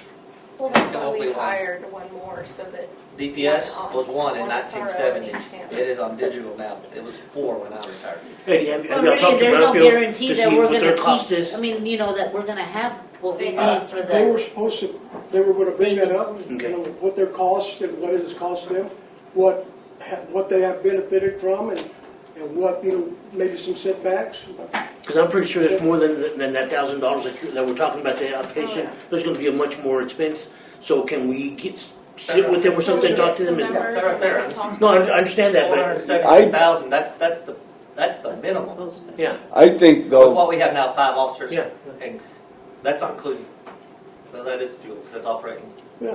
but I think what I'm hearing you say is we're in good shape with let's let's look at the stuff we're not thinking Yeah, of. yeah. and- Because and- Brownfield is realistically, because they're already living They're it. already living it, yes, sir. And you say that they've already been in it 1 year. This is their Correct. anniversary. So they're living it already. So why don't we go there and sit at the table and talk about it?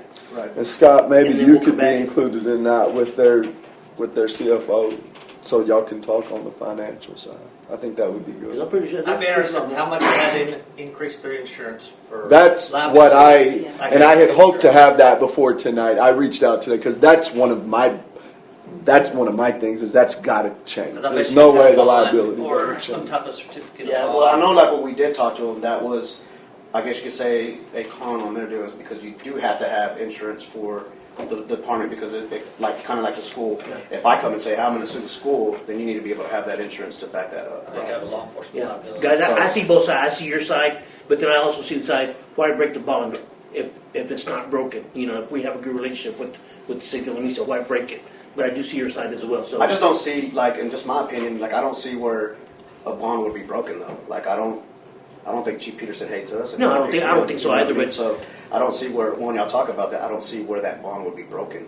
I think that, and this is just my opinion, is, you know, this is what everybody's doing. This is where everybody's going. You know what I mean? And I think, just like anything else, you know, if we don't try it, I mean, we're going to sit back and say, hey, well, what if we would have? What if? But like I say, bring us numbers. Yes, Bring us numbers so we can look at it. Yeah, Also, I may sound ignorant in questions like these I ask, but I guess the numbers are the numbers, and from what y'all pulled together there, it's about 150,000 more as far as proposed numbers. But I guess I'm not so much concerned about that as I am concerned about the liability side of it, and here's where I may be off base, but as far as the way the situation is right now, the relationship that we have with the city, the way it's in my mind, the city kind of serves as a buffer from a liability standpoint, that if something did happen or somebody did mess up or something bad happened, then to me it kind of makes me feel like we lose a layer of protection from the standpoint of the school board and from the school. I'm not saying they're the be-all, end-all of police enforcement. Yes, but I'm just saying that kind of being under their wing, or not so much being, that's a bad way to put it. But to me, that kind of gives us, it's like in my line of work, when you can set up entities to help protect other entities, other liabilities, and protect assets. That's kind of the way I look at the city as far as what they're providing. Want to add to that at all? If I can, Yes, clarify a little bit on that liability. I get where you're going with it, and it's true. So from that viewpoint alone, it's everything that they do right now. Any enforcement action they take, I'm responsible for. I do. I make sure all those T's are crossed and I's are dotted. The command staff treats these guys just like they do patrol and everybody else, and we look at them as a division of ourselves because that's what the state requires. When I first took over, it wasn't like that. Mr. Knight had really pushed for separation to the point that the liability to the school district as well as the city of Lamesa was astronomical. We have done great to fix that. We've made great strides, and these guys have responded pretty well to that, as well as the rest of my guys. And it's all a learning curve, but you do lose a lot of liability. That's what TCOL's going to focus on. And to go back to what you said,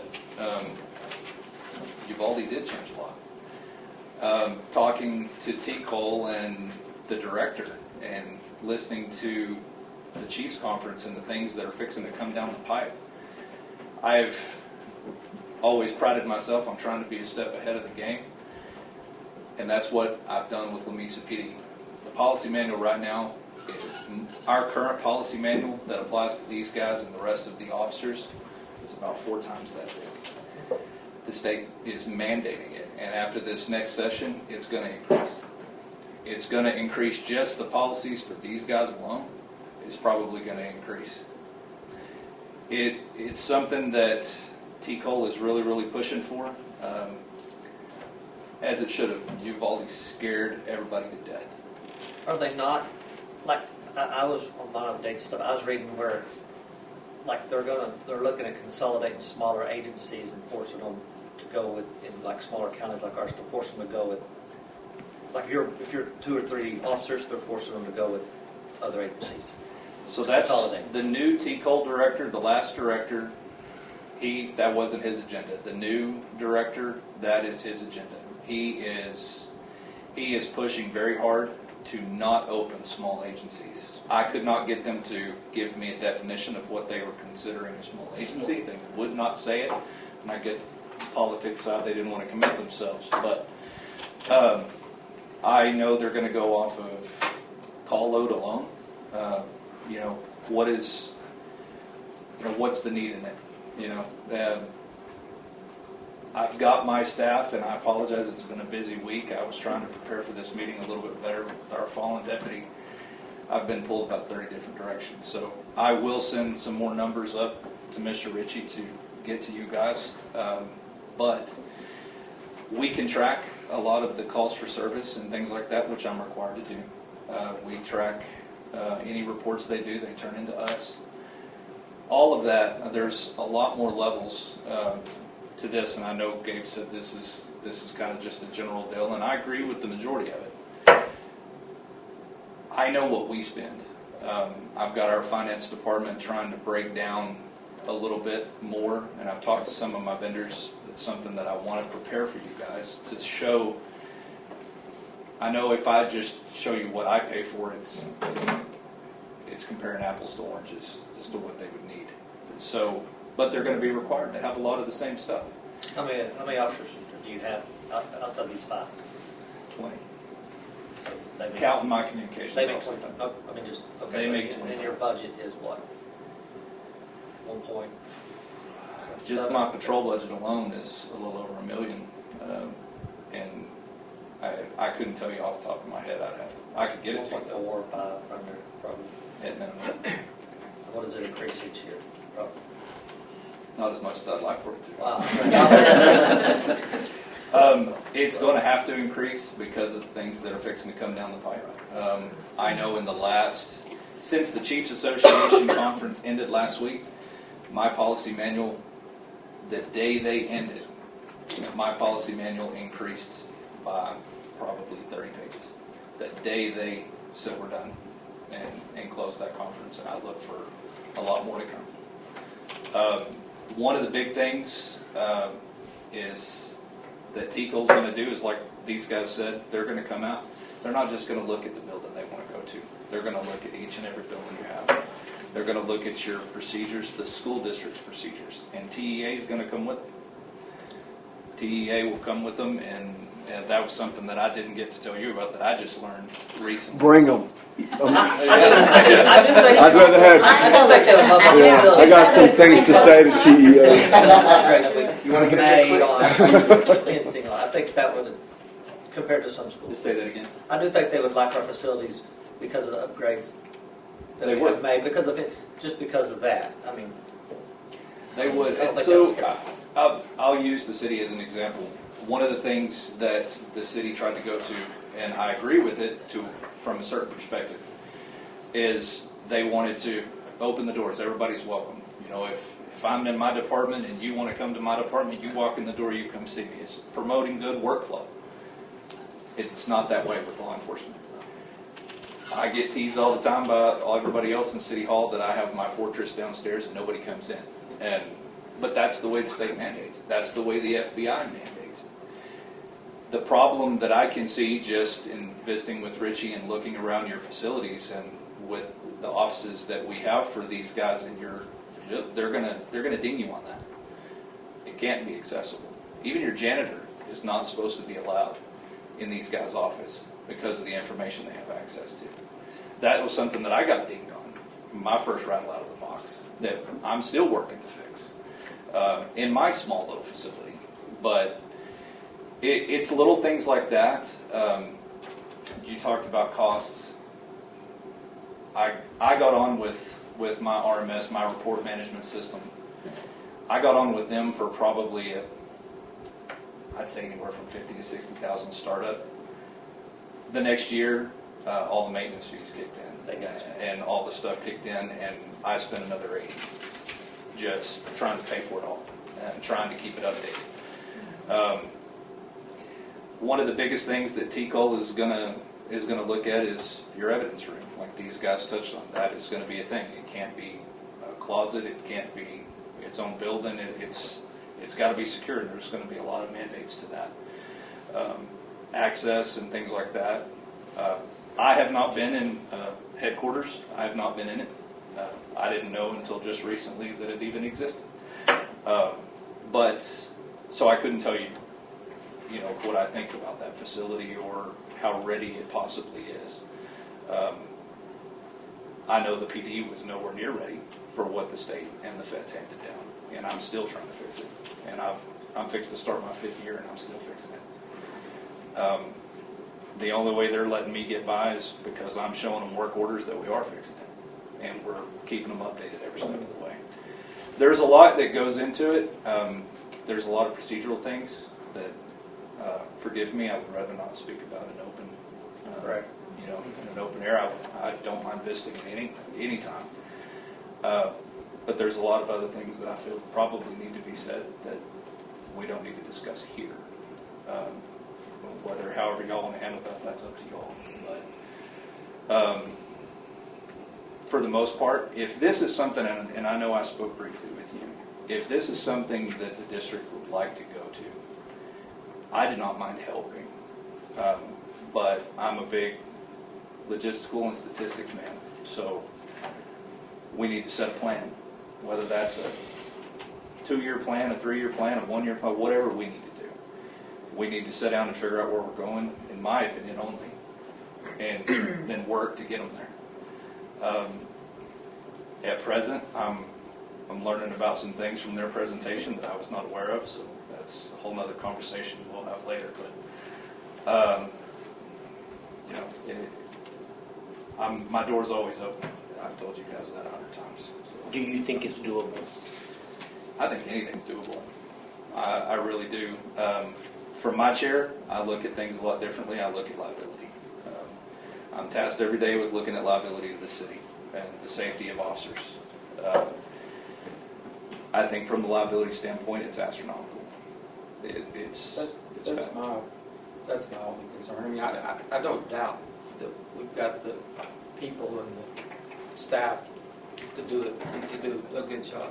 I mean, I think a lot of our SROs and the job that they're doing, I have no doubt. I have total confidence in that part of it. But my concern is over the liability side of it. You know, if that's the part that I really would like to delve more into. And these guys can all tell you, in our job, and we get up and tie our shoes. There's liability somewhere in anything we're going to do. I think liability and cost, and I don't see any added benefit to increase in a STAR score. I don't. What academic advantage does it have to a student sitting in a desk? I would like to know. The same service should be provided. I guess from y'all, I don't know, from those districts that did go to a police force, how did they come to that conclusion that they, what was the benefit, what was the reason, just so we'll know why they went that route. Flores will be able to stay up there. Flores and Roach, they'll be able to, because I know they've talked to Brownfield's guy. I've talked to the superintendent out Or if there. y'all know, And if y'all already know, if not, if y'all can find out. I did ask him that. Yeah, that's what I'm saying. I asked superintendent that. And for him, he needed more control. It sounded the opposite of what me and Chief have. He wanted to be able to say where his officers went, what events they were covering, where they were working, and it felt like he did not have that ability. And you know more about Brownfield than I do, but it sounded like he had no control over what his officers were doing, and in order to get that, this was what he needed to do. And since he's gone this way, he did. He said, they go where I want them to go, when I want them to go there. They cover the events. He said, that's what he needed. He needed to be able to have more say in what his officers But were Officer doing. Roach already handles that, right? Chief does. You handle that where everybody goes already, right? Yes. Okay. Well, no, not It's so a much. joint effort. Yeah, it's I a mean, joint. Okay. But I didn't know mean, that. they must have not had then the right. I mean, That's what I'm good saying. It did not, when he relationship, said that, it did not sound. Like, yeah. And again, I can't speak on Chief's relationship before me. Correct me if I'm wrong, but we have a very good relationship. He may not say that when I'm in the room. But that's what it sounded like to me, Rebecca, is that he had zero say in what his people were doing.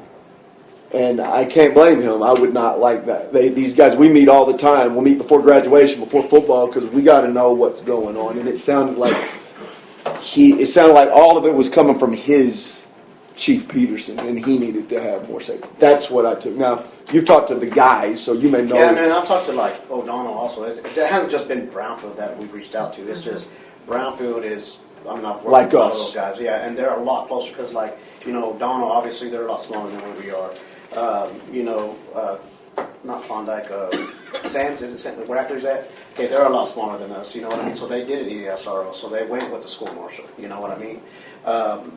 You had a lot of departments that were like, we just don't want to have the two supervisors, or we don't want to have that liability.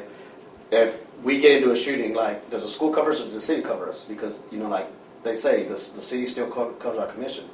So, God forbid if something happens to me, right, is there going to be a battle between the city and the school to say, well, he's your guy. Well, no, you're the one that carries this commission. And that was another thing that they kind of, like, where we need to be able to be set to where, like, if something like that does happen, we can come to, okay, hey, look, it was y'all's guys, it was 100% y'all, and this is where it's not going to. And then you had some that are just like, you know, kind of like what Chief Peterson did say, like, they are making a lot of smaller departments not become a own school department. So they do, this is where they push the school marshals, the teachers that are certified. Guardians, stuff like that, yeah. Now, the last time that I had read it was, because I try to keep up with a lot of that stuff too, is if you have 4 or more, you know, they would recommend for that to happen, you know. But again, that's up to the board or to the school district if they decided in that direction. School guardians scare me. I'm not interested in that.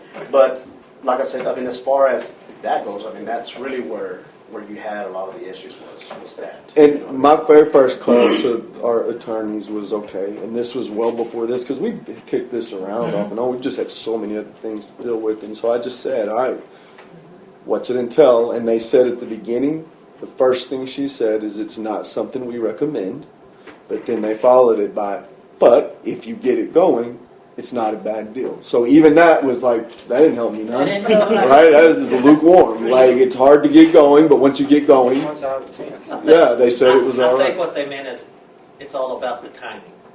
About the timing and the people and the situation, you know. And I think a lot of it too was because a lot of these departments, again, like Brownfield, they didn't have everything that we have. So they did have to start up with a lot of stuff. Like, school had to come out with a lot of money. You know what I mean? They had to buy actual patrol units. They had to buy, like, I think recently they just bought 2 rifles. They're still trying to get, you know, grants to, and I think Melissa. How many do they have? Do they have one 5. per campus and Yes, sir. a Yes, sir. chief? The same setup? Yeah, same setup. Same setup that we had. So it did cost them a little bit more money. You know what I mean? But again, you know, we're fortunate that y'all have already purchased all that throughout the years as we continue to grow. You know what I mean? I know the year that I got hired, we were only supposed to hire 1 SRO. And, you know, Jermaine Davis, like, it did just as great as a job as I did, you know what I mean? And said, hey, screw it, we're going to hire another SRO anyways in the future, so let's hire both of these guys, you know what I mean? So, and that was something that whenever it came up to y'all, it was like, still questionable, like, well, what do we do? And we did it, and I think it's been great, you know what I mean? Again, that's just my opinion. So I don't think that it would be a bad idea. I would rather add another officer. And that's something that. Be a that, department. I mean, and that's something that, again, that Lieutenant Rocha and I have talked about. It's like later on the road, could we add at least 1 more officer? You know, I know Ron talks about like, yeah, then you have another, then you have another. But in reality, I think 2 officers at the high school would be beneficial because I know SRO Martinez does the best that he can. But there are times that if he's on the other side, like with all the updates that Mr. Mann was talking about, I mean, they've done a great job expanding that high school.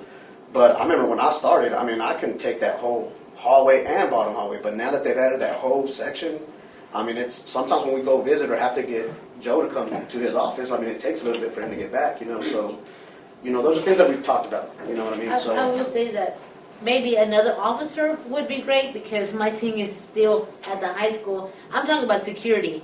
We have these detectors that we purchased and we don't do it every day, and I just feel like we do. I mean, if we're gonna, if that's what we're going toward, security, well, I think using those detectors every day is what we should be. And I know with high school it's hard, and I know y'all are directing traffic, and it does take away another man. So I mean, I would not be opposed to getting another one to help, because I mean.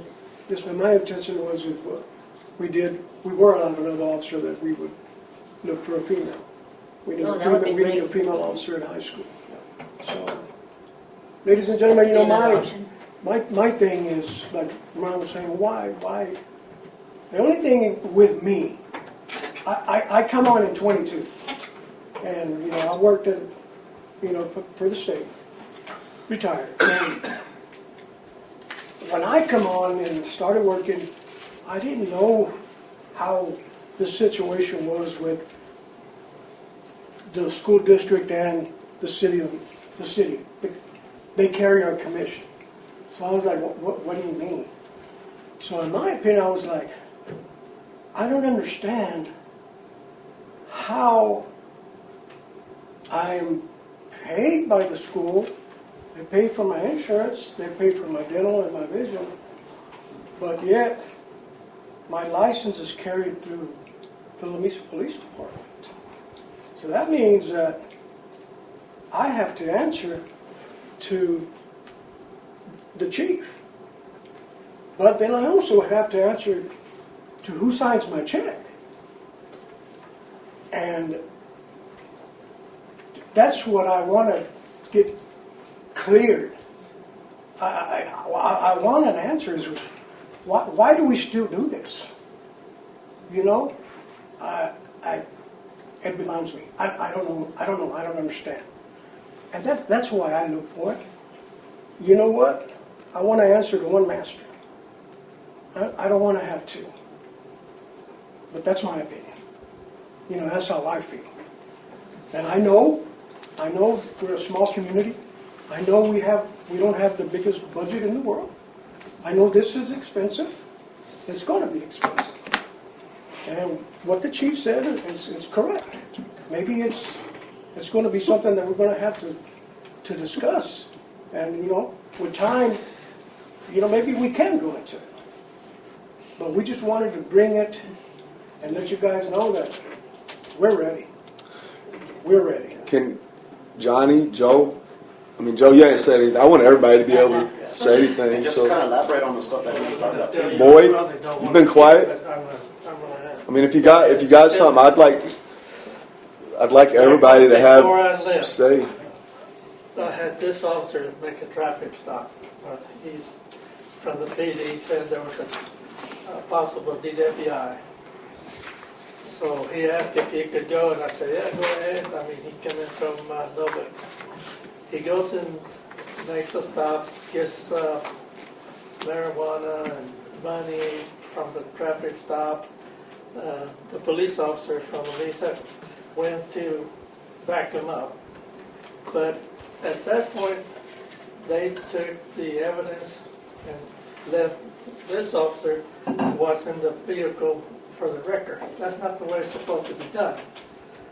If anything, the police officer should have watched the vehicle until the record showed up and let this officer take that arrest all the way to the courthouse. First, you have to take him and get him Mirandized over in O'Donnell or whatever. So he calls me and he calls me from the jail and tells me that the chief, this is Chief Peterson, tells him that he wants him to file the case as a reckless driving. And I said, no. I said, you arrested that guy for DWI, which he was, driving all over the road. And at that point, he told this officer that I was no longer in charge and not his boss. That's where Eddie's coming from. Who is our boss? Chief Peterson, what I understand, the city just agrees to carry our commission. The chief has a lot of say-so, I'm pretty sure. So where do we stand?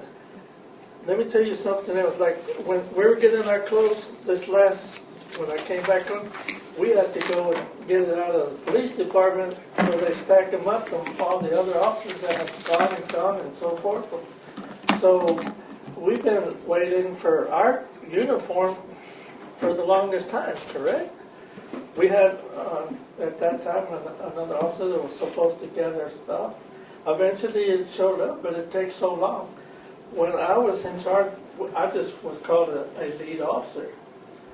I had a budget. I bought all the uniforms for the officers at the time, everything that we needed. I didn't have to answer to nobody but myself and to the officers. Outside of the reports that we did, we had to take them to the police department because that's the way they had set it up.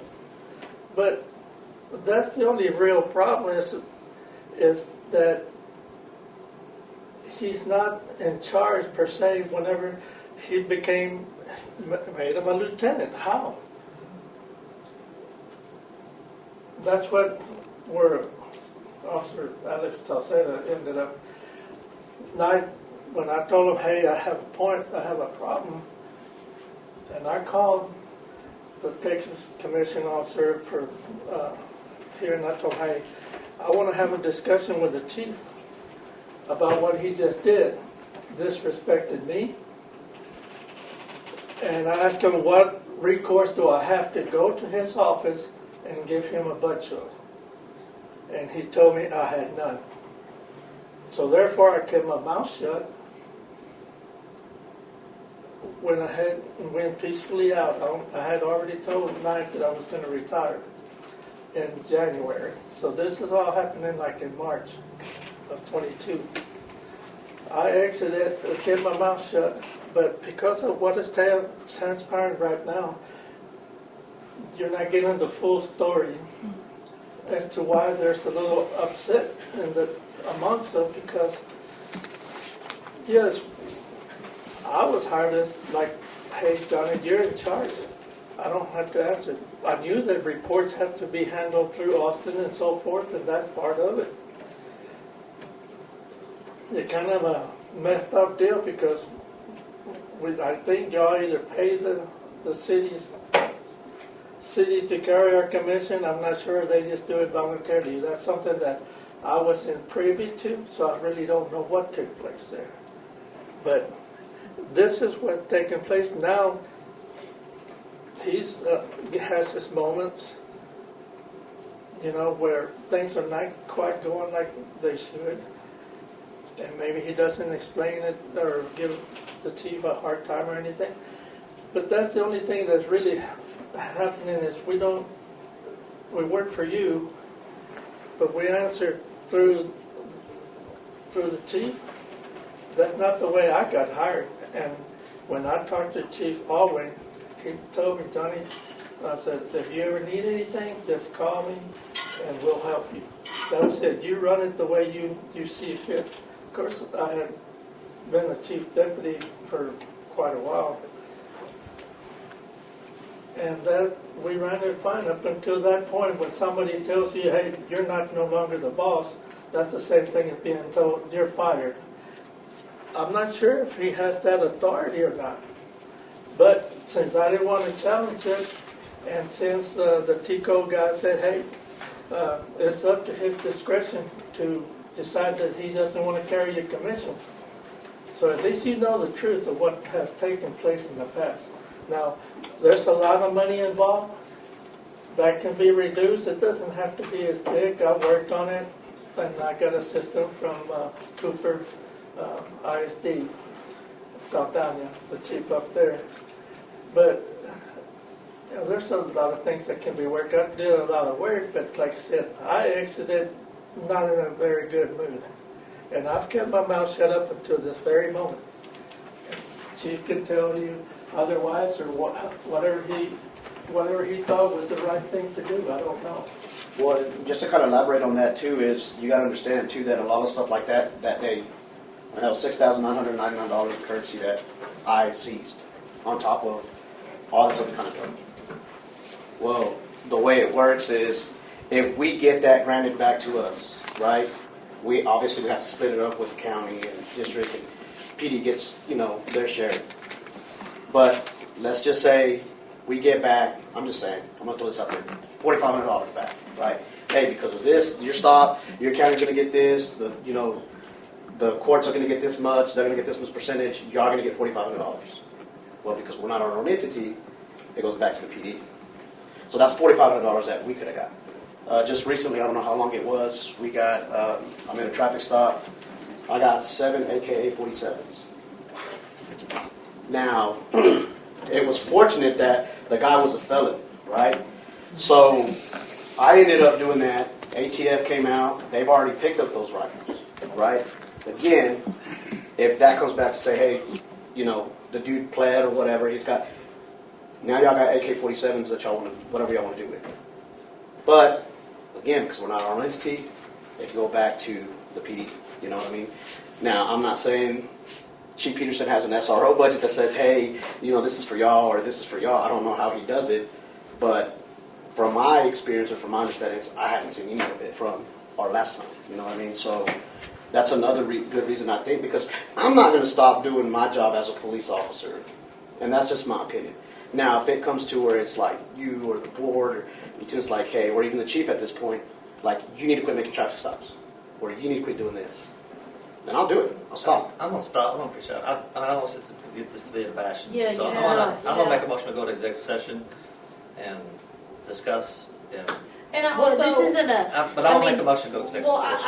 I agree, but I also want to say that I want y'all to understand that we have the utmost respect for y'all as SROs. I think For sure. tonight was just presenting Information. getting the information. My eyes is not the same as y'all's being in law enforcement, Right. but every one of y'all have had many years in law enforcement, and especially Officer Ortegon and Rocha. And that's the one thing that I don't want to disrespect in any way and act like y'all have never been in this role and y'all have never led and you don't know what to do and you need to be, I know you don't, I don't want it to come off that way. Anything right here, we're looking at numbers. We're looking at liability. I'll be honest, I don't want something to happen and y'all come to me. I want you to go to him. I don't want that responsibility. I'll tell you that right now. Right. That's just for me looking out. No, absolutely not. I don't even want a board member to make a decision that we all, Right. that I don't know. So, but my main thing here is to let y'all know this is not any form of disrespect or to feel like you can't do it. Because that's Well, just... and it doesn't, Well, and I wanna it doesn't mean too. it won't happen. It may not happen in the future. Right. But at least this is something that we have moving forward because, this isn't going to happen overnight either way. But, I'm sure we all still have a lot of questions. So, again, we appreciate the information and we'll all just... And with all due respect, I wasn't coming across to try to bash anybody. Like I was just giving the opinion of what some of the questions were being asked. Well, tonight. and right now I So- think even within it's like numbers. Right. Yeah. What is it going to cost? What is it going to do? And how are we going to be liable at the end of the day? And if I hate that Brownfield couldn't come, but it happens. Yeah, And that makes sense. hopefully Maybe we we'll can make get on those here numbers. tonight. Yeah, I Maybe- don't Our main meeting ain't that far away, y'all. Or right. Yeah. Well, But I will. and again, we appreciate all the work that y'all did to put Oh, yeah. it together. It's more than what we ever had before. So, We have something to yeah, something. We have to- Don't give something up, to go don't off give of. up. Just keep on doing what you're doing, and we'll discuss it again some other. I think it's something we need to take a hard look Yep, at. I do It's think, not yeah. something we can do. Well, and Exactly. this isn't what it was really about either. It's just to present to us, and Right. because it's something that had been in the back burner for a long time. And Because like I said a while ago, and it's just, I'm just one of seven, but in my opinion, we've got the people that can do it. That's not the issue. That's not the issue. Liability. Yeah. That is not The even dollar. close to the issue. It's the dollar. But I'm just sitting here, of course, And I hope you have to moving- understand, I sat in an office 12 hours a day with no windows and sometimes so I don't even don't need get out much. Right. And so but I've just sitting here listening to it. I've come up with a lot of questions, things that I didn't think about. Ron's, I know with his law enforcement background, he brings up a lot. But I want y'all to understand it's Yeah. nothing to do I enjoy y'all. I'll tell you this. I've sat back and watched for the past several years, seeing the school and the city working cohesive harmony. And it almost disappoints me, and I hope it hasn't ruffled it. And that's my fear, because I see how agencies little things can Become big things. hurt that harmony. And And I hope moving forward that neither one of y'all. No, like we were, like I said, it This was isn't just, why we did it this. was We something else wanted to talked make about, we sure wanted to that we present get it, everybody's opinion. Right. And again, it's a lot more than what we had before. You know, and I hope we can still continue working together, moving forward, and working out whatever we need to make it work Right. for. Because the main important thing is the district, our students. That's you know. I agree. Okay, so executive session? I make a motion, we go to executive session, we gotta talk about Second. the other one too. Yeah. Yeah, thank you all. I appreciate it so much. Sorry it's taking so long, but. Numbers. I would like to invite Oh. Chief Peterson back and then possibly Captain Roach back in second or first, one or two. Yes, if y'all don't mind. And Superintendent Roach separate. No, go ahead, go ahead. Sorry. We'll holler, one of y'all. Yeah. Back. If both of y'all can come. We just don't want stuff out here. Oh, no, I'm so sorry. Yes, God. I'll be signing the mirror. And there's a place, a few places where furnace are. Okay, I'll look out and see where. Yeah, just go back there and then just, Yeah. there's a place. I appreciate it. Thank you. Sorry it takes so long.